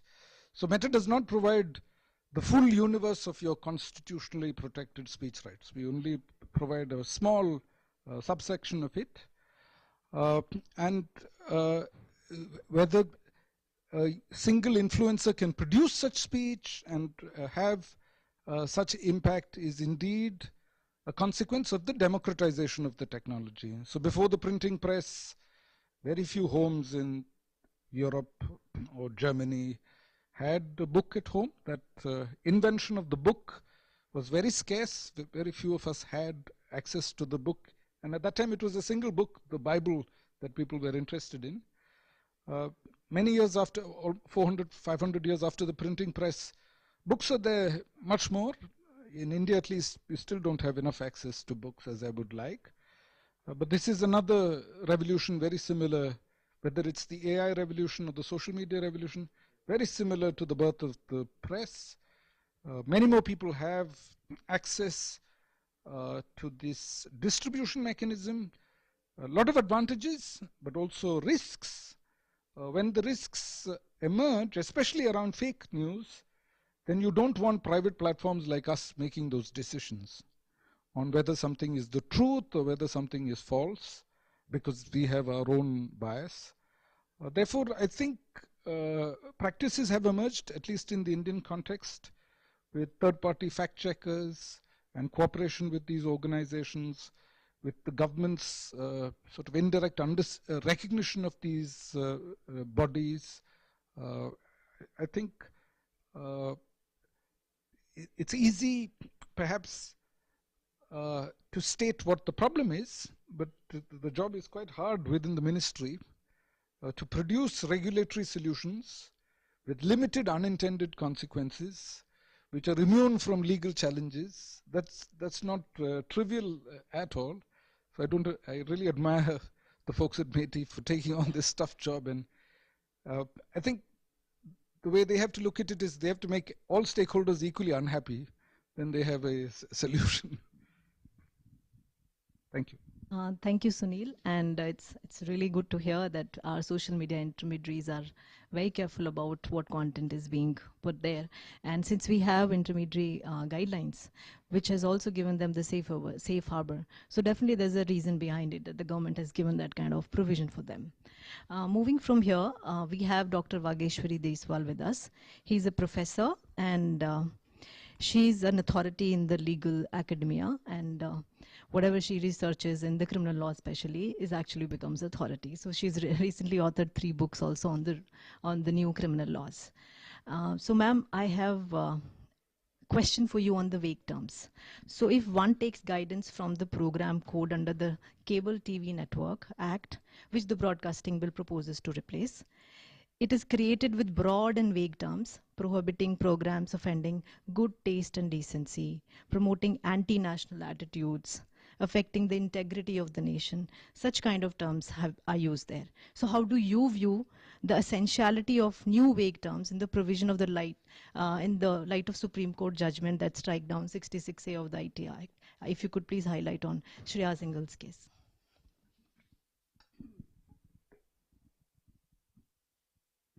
Thank you for the question, Shikha, and thank you, Shays India, for having me. Coming to the question of these vague terms. See, law needs to be very clear. Law has to be in black and white.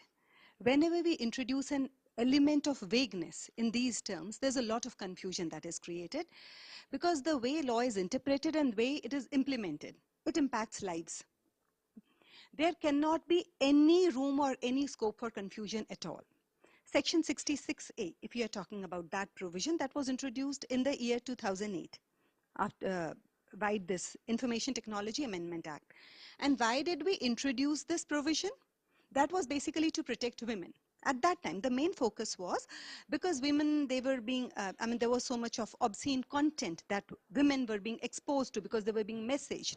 It was not long since we had these mobile phones and all in India. It started somewhere after 1995 and 96. So it was the time when we realized that we needed to safeguard people from being exposed to any kind of objectionable content. We introduced section 68 and it said that any sort of objectionable content, the terms that were used in section 66A, anything that is offensive. Now, who decides what is offensive? I don't like somebody commenting at me in a particular manner. I'll straight away go to the police and I say that this is something that offends my sensibilities. And the police books that person. That is what was happening. See, these are terms which can be clarified only by the judiciary. But what was happening before the case would go up till trial? What about that time when a person was wrongfully incarcerated? The time that a person had to spend behind the bars, or just the stigma of being charged or being arrested. Okay. See, now again, when we talk about these new criminal laws, I'm sure that you must all be remembering the Nirbhaya incident of 2012. After that, the Justice Verma Committee was set up. And at that time, when we were suggesting recommendations, when we were suggesting changes to the new criminal laws, it was suggested that we need to introduce terms which would remove any kind of vague interpretation. There would be no scope for any kind of a vagueness in our legal terms. An example was, a point here was relating to obscenity, and another was provision relating to outraging the modesty of a woman. Justice Verma Committee's recommendations, they were overlooked in 2013. Now again, when we had an opportunity to set the record straight, somehow we've overlooked those provisions. See what happens. When we talk about obscenity, now what is obscene? We have contemporary community standards for that. Now that is something which we apply across the board in all our civil laws as well as the criminal laws. And who decides whether a matter is obscene or not? The one who receives the consent, the content, and also the jurisdiction in which such obscene content was received. So there is so much of subjectivity, there is so much of discretion and latitude with the person. Something might offend my sensibilities and it might not offend yours. When we talk about a crime that outrages the modesty of a woman, how do you decide whether a woman's modesty has been outraged or not? This is such a subjective term. See, a woman, she is wearing clothes that might be revealing a bit of skin. Now, to one person, that might be an immodest way of dressing. So, does that mean that a woman who is not modestly dressed does not have a modesty that is capable of being outraged under the law? Now, there is so much of discretion with the judges also here that how will they decide? Instead of that, what we could have done, in 2012, we got a law, which is a gender-neutral piece of law, which protects our children against sexual abuse, and that is POCSO, Protection of Children Against Sexual Offences Act. And the term that he uses, non-penetrative sexual assault. If there is a sexual assault, if it is penetrative, it amounts to rape. If it is non-penetrative, it amounts to outraging the modesty of a woman. We can say that it would be molestation, simple. Charges of molestation can be imposed on a person. But when we use these kind of vague terms and when we just refuse to change these terms, this is not something which any democracy should be doing. There has to be a clarity, because in criminal laws especially, when we talk about these IT laws and all also, what is at stake is the life and liberty of an individual. Okay? A person can lose his life, a person can be sent behind the bars. So unless and until there is an absolute clarity, and that is why in Shreya Singh's case, that 66A, it was struck down because of the abuse that was happening of the provision, because of the wrongful and malicious prosecution that so many people were being subjected to. But then I'm sure that you must all have read that despite it being declared as unconstitutional, for the next 5-6 years also there were so many persons who were being booked under the provisions, and finally it took another decision of the Supreme Court to put an end to all that. So yeah, that is what I'd like Thank to you say. so much for giving us the whole story behind having the vague terms in the law and what it amounts to, how it actually creates bigger problems than addressing the real problems. I want to circle back now to Satya sir. Fake news is something which is an ancient phenomena right from the Mahabharata times, because just one news actually destroyed the whole story. So from and today, with the evolution of digital media, this is something which has become very difficult to be tackled. And we also had FCU, and then it was not really accepted. So we do have this judiciary is not really in favor of that. They did not have the inclination towards what the government had actually called a solution to the to tackle the fake news. So what is your point of view on that?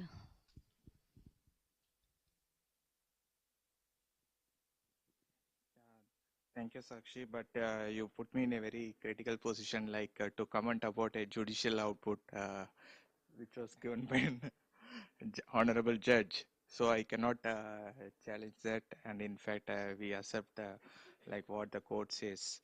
And we are in the process of bringing up or any other solution we can think of.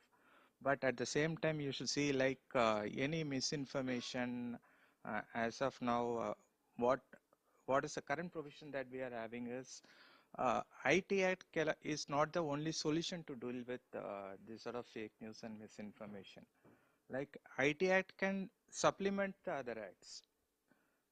You see, we are also having a Consumer Protection Act, which if anything is any person is talking about any product, if there is any advertisement about some fake products and all, then in fact that is also termed as a fake news, which can be addressed by the Consumer Protection Act. So it's not like since there is no provision in the IT Act or something, that it cannot be solved. It is being solved at multiple levels. And at the same time, if you see like, I just wanted to reiterate like IT Act is not the only solution that we can provide.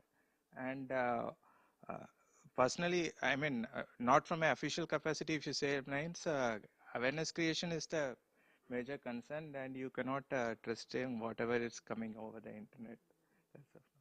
Thank you, sir. From here, I want to move on to Sunil. So I really, as a person, I wonder whether the content which is there out there, it's whether created by a human being or it's a AI generated content. So how do you think? What is your take on how AI is actually helping in moderating content and from the perspective of deepfakes? Thanks, Shikha, for that question. So, I mean, this obsession, which I'm sensing in your question, that the content should be purely produced by a human. I'll take you a little bit in history to the year 1992. And my first computer desktop at home was a 386. And the way I was earning pocket money to buy beer to survive engineering college was by doing desktop publishing. So at that time, if you saw word wrap in a layout of an ad, that word wrap was produced completely manually. It was produced using a linotype machine, and then a graphic artist would sit on top of a light table and draw the curved line and cut out line by line of text and paste it onto that machine. So we've been using technology in communication for a very, very long time. This technology today, Gen AI, is slightly more capable than autocomplete. It's roughly the same technology. It's a next token prediction technology.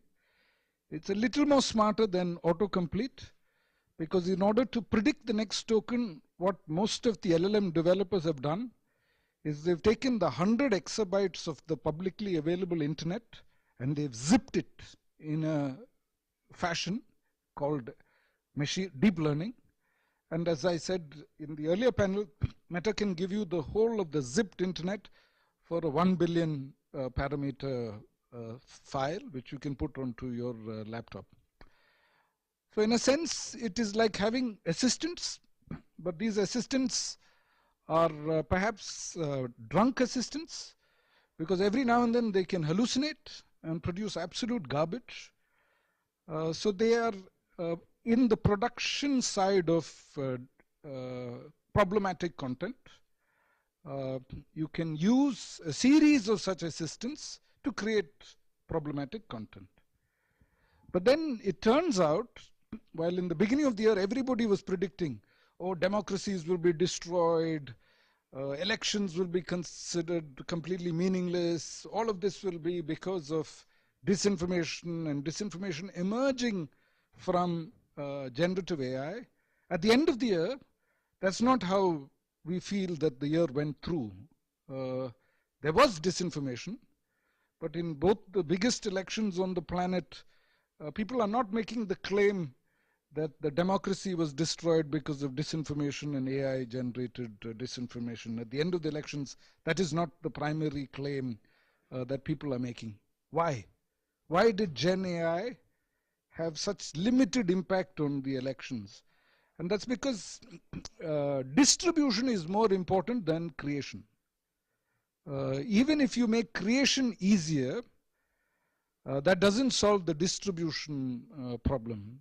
That's the first thing. So I think that's the most important learning, at least for me, that Gen AI might help you create a lot of problematic content, but that doesn't guarantee that your content will go viral. But Gen AI has had a huge impact on the other side. So it turned out that for platforms such as Meta, taking down problematic content had to be automated, because we couldn't have humans working at that scale of taking down hundreds of millions of posts and videos and comments down. So AI was used systematically. And the AI classifiers before 2016 were having a hit rate of about 60% or so. So 40% of problematic content that violates various community standards was remaining up there. And then it turns out that this technology that we don't understand at all represents languages in a very similar way. So more and more, our classifiers, especially our classifier for hate speech, is a language agnostic classifier. It doesn't matter which language you produce hate speech, because hate inside the neural network looks similar regardless of which language. We are able to detect it even without having training data in that language. So now our classifiers are up at 98.6% efficacy, taking down certain types of problematic content. So in 2024, instead of AI becoming the villain in the creation of more and more problematic content, actually it was a bit of the hero, but nobody noticed because it was behind the scenes. We were being able to detect and take down problematic content. Of course, the free speech advocates on the panel might complain because it had a false negative ratio also, which is content that was not hate speech also got taken down in bulk because these tools are not perfect. As I said, Gen AI is very imperfect technology, but still very useful technology. Thank you. Thank you, Soni. It's very interesting to know this part of AI, because the AI so far, as we have been hearing about, it will take away the jobs, whether this content is created, it will also affect the copyright law, etc., etc. But this is something which is very interesting and new, and we are progressing. So hoping for the technology to solve also the fake news problems. Now coming to Aditi. Aditi, you did mention about a lot of things actually. So I want you to tell us about like multimodal services, like how do we tackle that?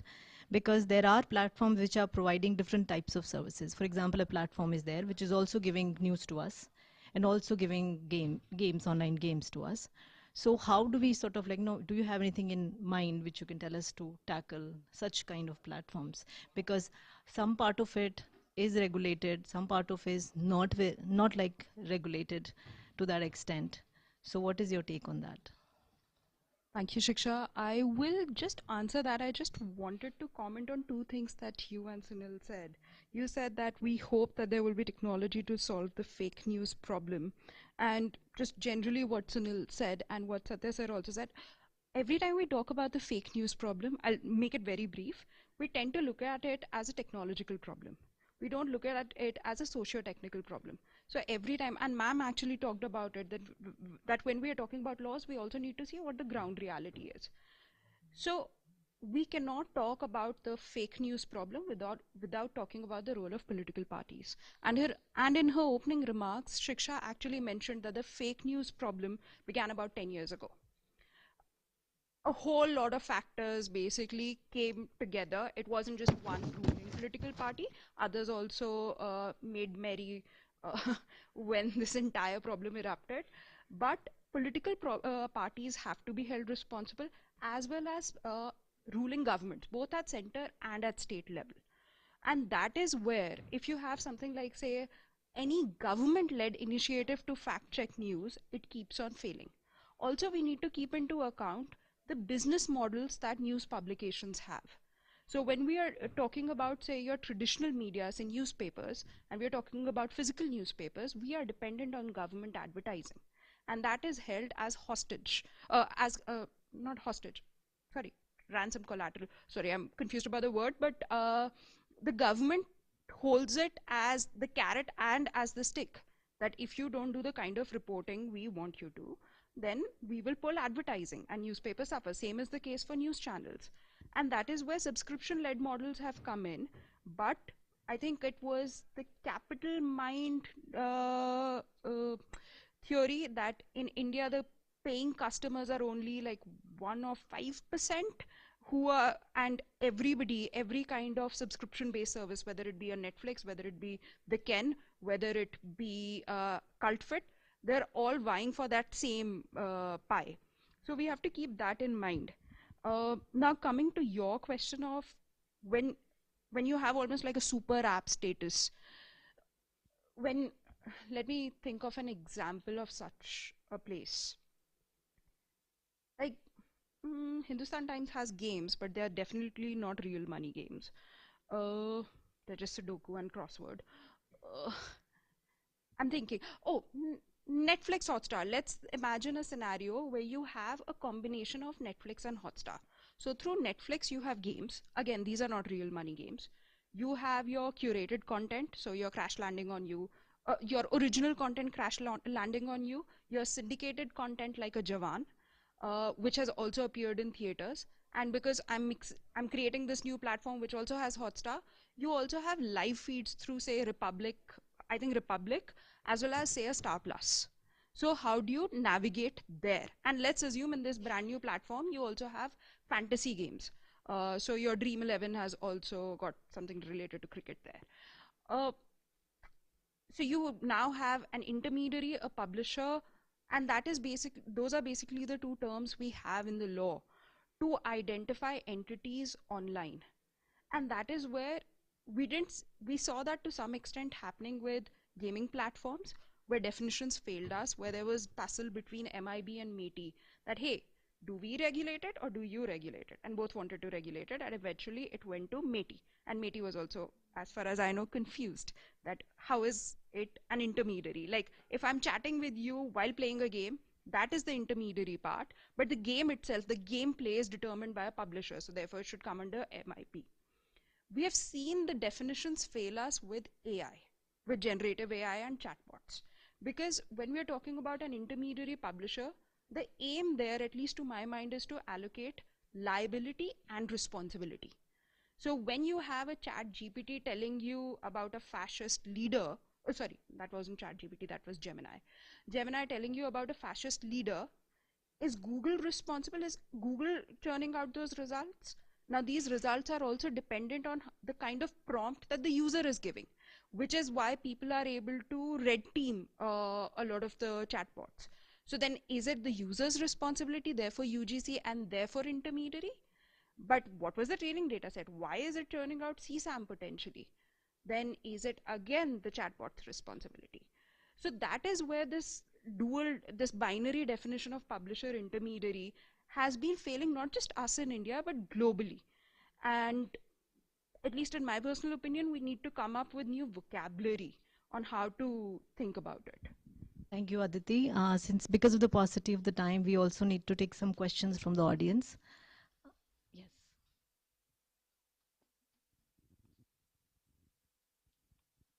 Hello, I'm Aditya Abhav Singh. I'm an AOR in the Supreme Court of India. My question is to Satya sir. So my question is, can we have a separate safe harbor regulations which take care of different aspects of a technological platform, just to lay down clearer guidelines? For example, we have separate intermediary guidelines and separate digital media ethics code. Can we have a separate set of safe harbor regulations which clearly lays down different sets of platforms and the functions they perform? That is the first limb of the question. And second, isn't convergence the way forward, sir? For example, there was a communication convergence bill in 2001, but nothing happened post that. So shouldn't convergence be the way forward as a solution? So, thank you. See, the technology itself is taking a different growth altogether because of the innovations. And at the same time, there are so many platforms which are evolving, and there are different level of platform also. Like I cannot rate one startup with a big tech company. In that case, like bringing up a convergence model will be difficult to regulate or difficult to the so-called safe harbor thing, which is not the right approach, I feel like personally. But and the other question, like, yeah, that is a possible solutions. We can have a separate set of regulations for safe harbor regulations in which we can define the platforms, different kind of platforms, and attribute the liability. Because safe harbor is a general defense which is taken in most of the cases. But they are composite platforms, so, as we pointed out right now. Yeah. So if we lay down the nature of the defenses available and the nature of immunities available in a separate set of regulations, wouldn't be that a way forward? Yeah. Because clarity is the key, as ma'am rightly pointed out. Yeah, that is a probable solution also. Like government is also working on from that aspect, like whether it is possible or not, because every platform is having their own nuances, and there needs to be a different safe harbor approach for every platform as well. And Probably that will be one of the solutions, but it needs extensive study and research in for different aspects. And anyway, your point is well noted, and we can take it forward. Any other question we have? Else I have a question from Vageshwari ma'am. If you can frame your question till the time, I'll ask one more question from ma'am. Uh, Ma'am, given the sector requires real-time innovation, flexibility, and creativity, the approach that is indicated by the government stakeholders right now is to include civil as well as criminal liabilities under the purview of broadcasting bill. So, do you think it will be a good idea to have include criminal liabilities as well, whether it will allow innovation to foster and grow, or it will stifle the innovation? If we talk about innovation and growth, okay, a few days back I read that when it comes to patents, in the last 1 year, we've registered over 1 lakh patents. Okay, we talk about innovation, we talk about creativity. Then when it comes to the innovation index, India ranks 39th if we talk about global rankings. And we've been climbing the ranks very fast, steadily in the last 5-6 years. So if we say that this regulation which is there, this is in a way an over-regulation. See, what I feel is we have the freedom of speech and expression which is guaranteed to us under Article 19. And as Aditi rightly pointed out, that whenever there is a restriction on that, it has to have a chilling effect. But then see, why do we talk only about freedom of speech and expression? Why don't we also consider the 8 reasonable restrictions that are given underneath? So I have a freedom to speak, I have a freedom to say what I feel is right, but only till the time that it doesn't offend anyone else's rights. I have a freedom of speech, but not to violate anyone else's freedom. So I have a freedom to express my viewpoint, but I have to be mindful that in doing so, I should not be offending anyone else's sensibilities. Okay. See, again, when we talk about freedom of speech and expression, in America, they have 2 principles. One is this neutrality of viewpoint principle, and another one is emergency principle, that they say that, see, no one can be convicted just because their viewpoint doesn't adhere to yours. Okay, we can have different viewpoints and there can be a stark contrast between the viewpoints, but everyone has a freedom to express their viewpoints. Then they also have this emergency principle that unless and until it is an emergency situation, that there would be something extremely damaging happening, till the time the state is not going to step in. But if we talk about the vast reach that these platforms have, that the internet has, okay, web bots, trolls, working overtime, creating all sorts of communal disharmony, okay, leading to mob lynchings. So in such a scenario, can we say that we have to restrict ourselves only to civil liability? And how do you ensure that civil liability, it is enforced? Anyway, we all know that there is very less amount of reporting of these cases. And even in the cases that are reported, there is an order which comes from the court. That is it, that's a restraining order. But it doesn't give any conclusive determination as to what was wrong. Okay, where do we have to draw a line? We seldom go to that extent. So the state would very much have to step in, okay, in order to determine that, yes, what is freedom of speech and expression and what are those reasonable restrictions on that. We have the freedom to say whatever we want to do. We have the freedom to express ourselves. Our freedom, it is not being stifled by those regulations. As I said, I mean, as is the number of patents, our innovation ranking, it all testifies to the fact that it is not being stifled. Our innovation and creativity is not being stifled. But yes, the regulations have to be there in place, and criminal liability, because only then can we deter. See, we have the safe harbor model, but even that is not giving an absolute immunity. Okay. We talk about due diligence. That was there under section 79 also. Now again, intermediary guidelines, they are putting more of an emphasis on that. But then that safe harbor model is also subject to certain caveats that are given there under. So yes, there has to be a balance, and liability, merely having a civil liability is not going to suffice. I feel there has to be a criminal liability, but then again, not without a proper system of checks and balances in place. Thank you so much, ma'am, for adding this last line. Any other question?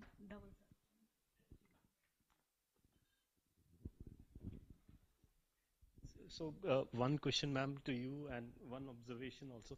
Ma'am, basis the legislative writing experience we had, we did a small experiment, ma'am. And imagine I need to write a law for regulating drones. So we wrote 3 lines of law. One says that you cannot fly a drone below, let's say, 20 feet of the height, and this, it cannot be bigger than this XYZ dimension. Or we write that you cannot fly a drone over a public zone which is more than, let's say, 10 kilowatts. These are nuanced approach. Or we write a law which says cannot fly a drone which any which way harms the citizen. Now, during our training of this legislative writing, we were told that the last one is the best approach. Although it is not nuanced, but still it, protects from certain case studies which you might not know at this point of time. But when, the question that you answered in a very detailed manner, then how a person who is doing a legislative writing calculates that, and, where is that end? Where, how much nuance I have to bring in the law? And because most of the time it is, again, from a experience that the people who are writing the law are not legislative professionals. They are not lawyers. They are trying to solve a particular kind of problem. So what's your take on that, ma'am? That is one thing, ma'am. And second, ma'am, for all the panelists, I think it is also right now important to see, and if you all agree, that we need to also declassify the intermediary myth and go back to the drawing board and see the definitional aspects of intermediary itself. And I think that should be an answer for a converged space, that what exactly an intermediary which standard out in the previous avatar of 2000, 2008 versus what it is now, is there still the definition relevant? Or instead of the safe harbor, as sir also pointed out, we need to go back. In fact, Chase did a paper long back of declassifying the intermediaries. That was one of the approaches. But is that also an approach for the consideration? Thank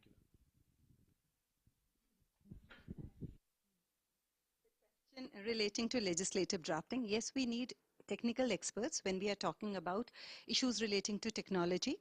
They can very well give their inputs, and as you gave the example, like maybe you've drafted a law in which you've written a line that, okay, beyond this height, the drone is not supposed to fly.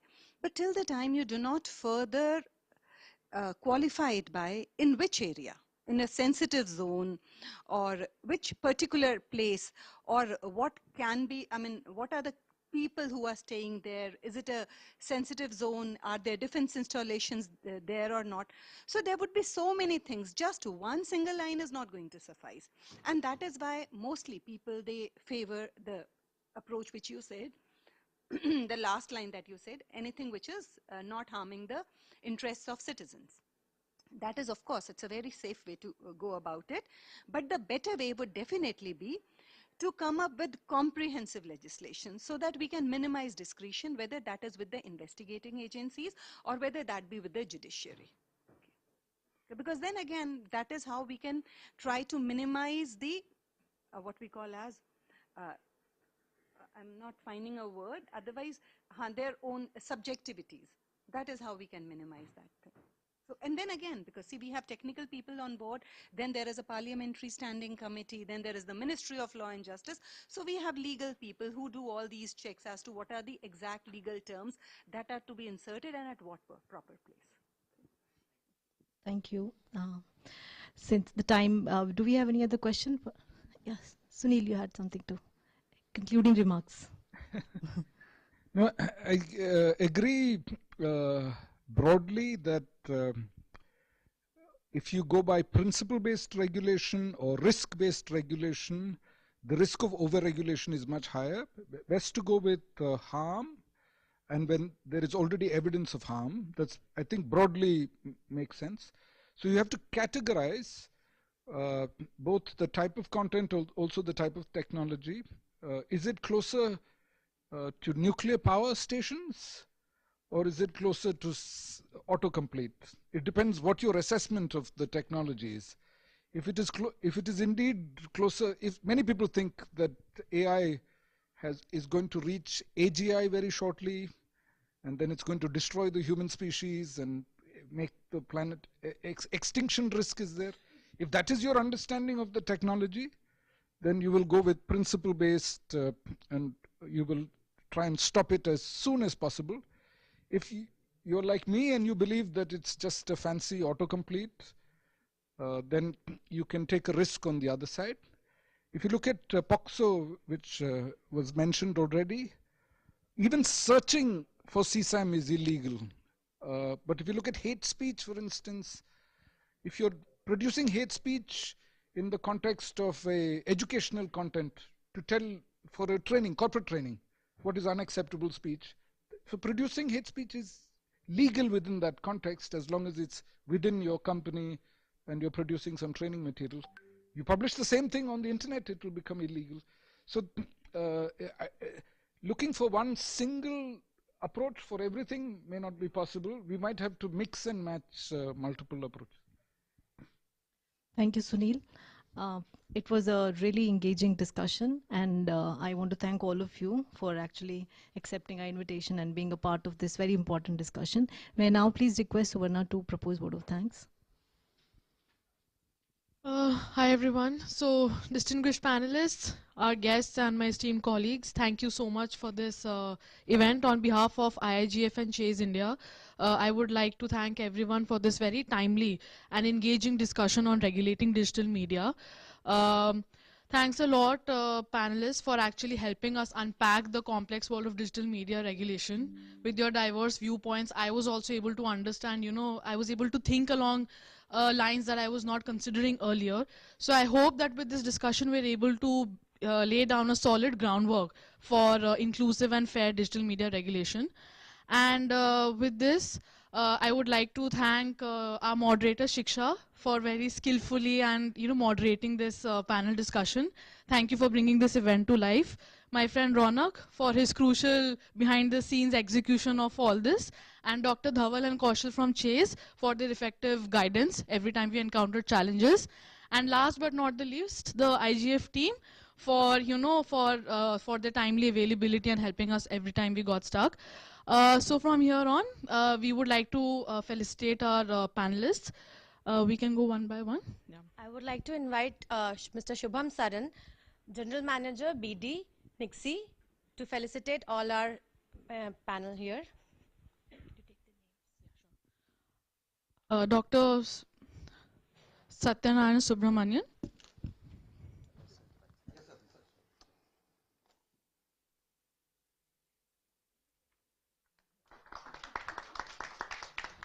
Mr. Sunil Abraham.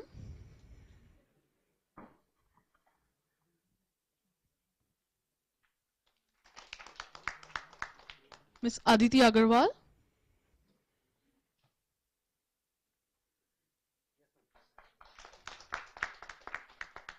And Dr. Vageshwar Deswal.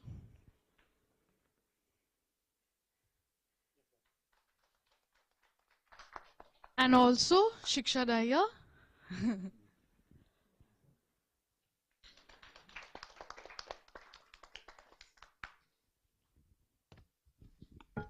Thank you again for all of you for taking out time for this discussion, and we definitely have a lot of things to take away and food for thought. Thank you so much.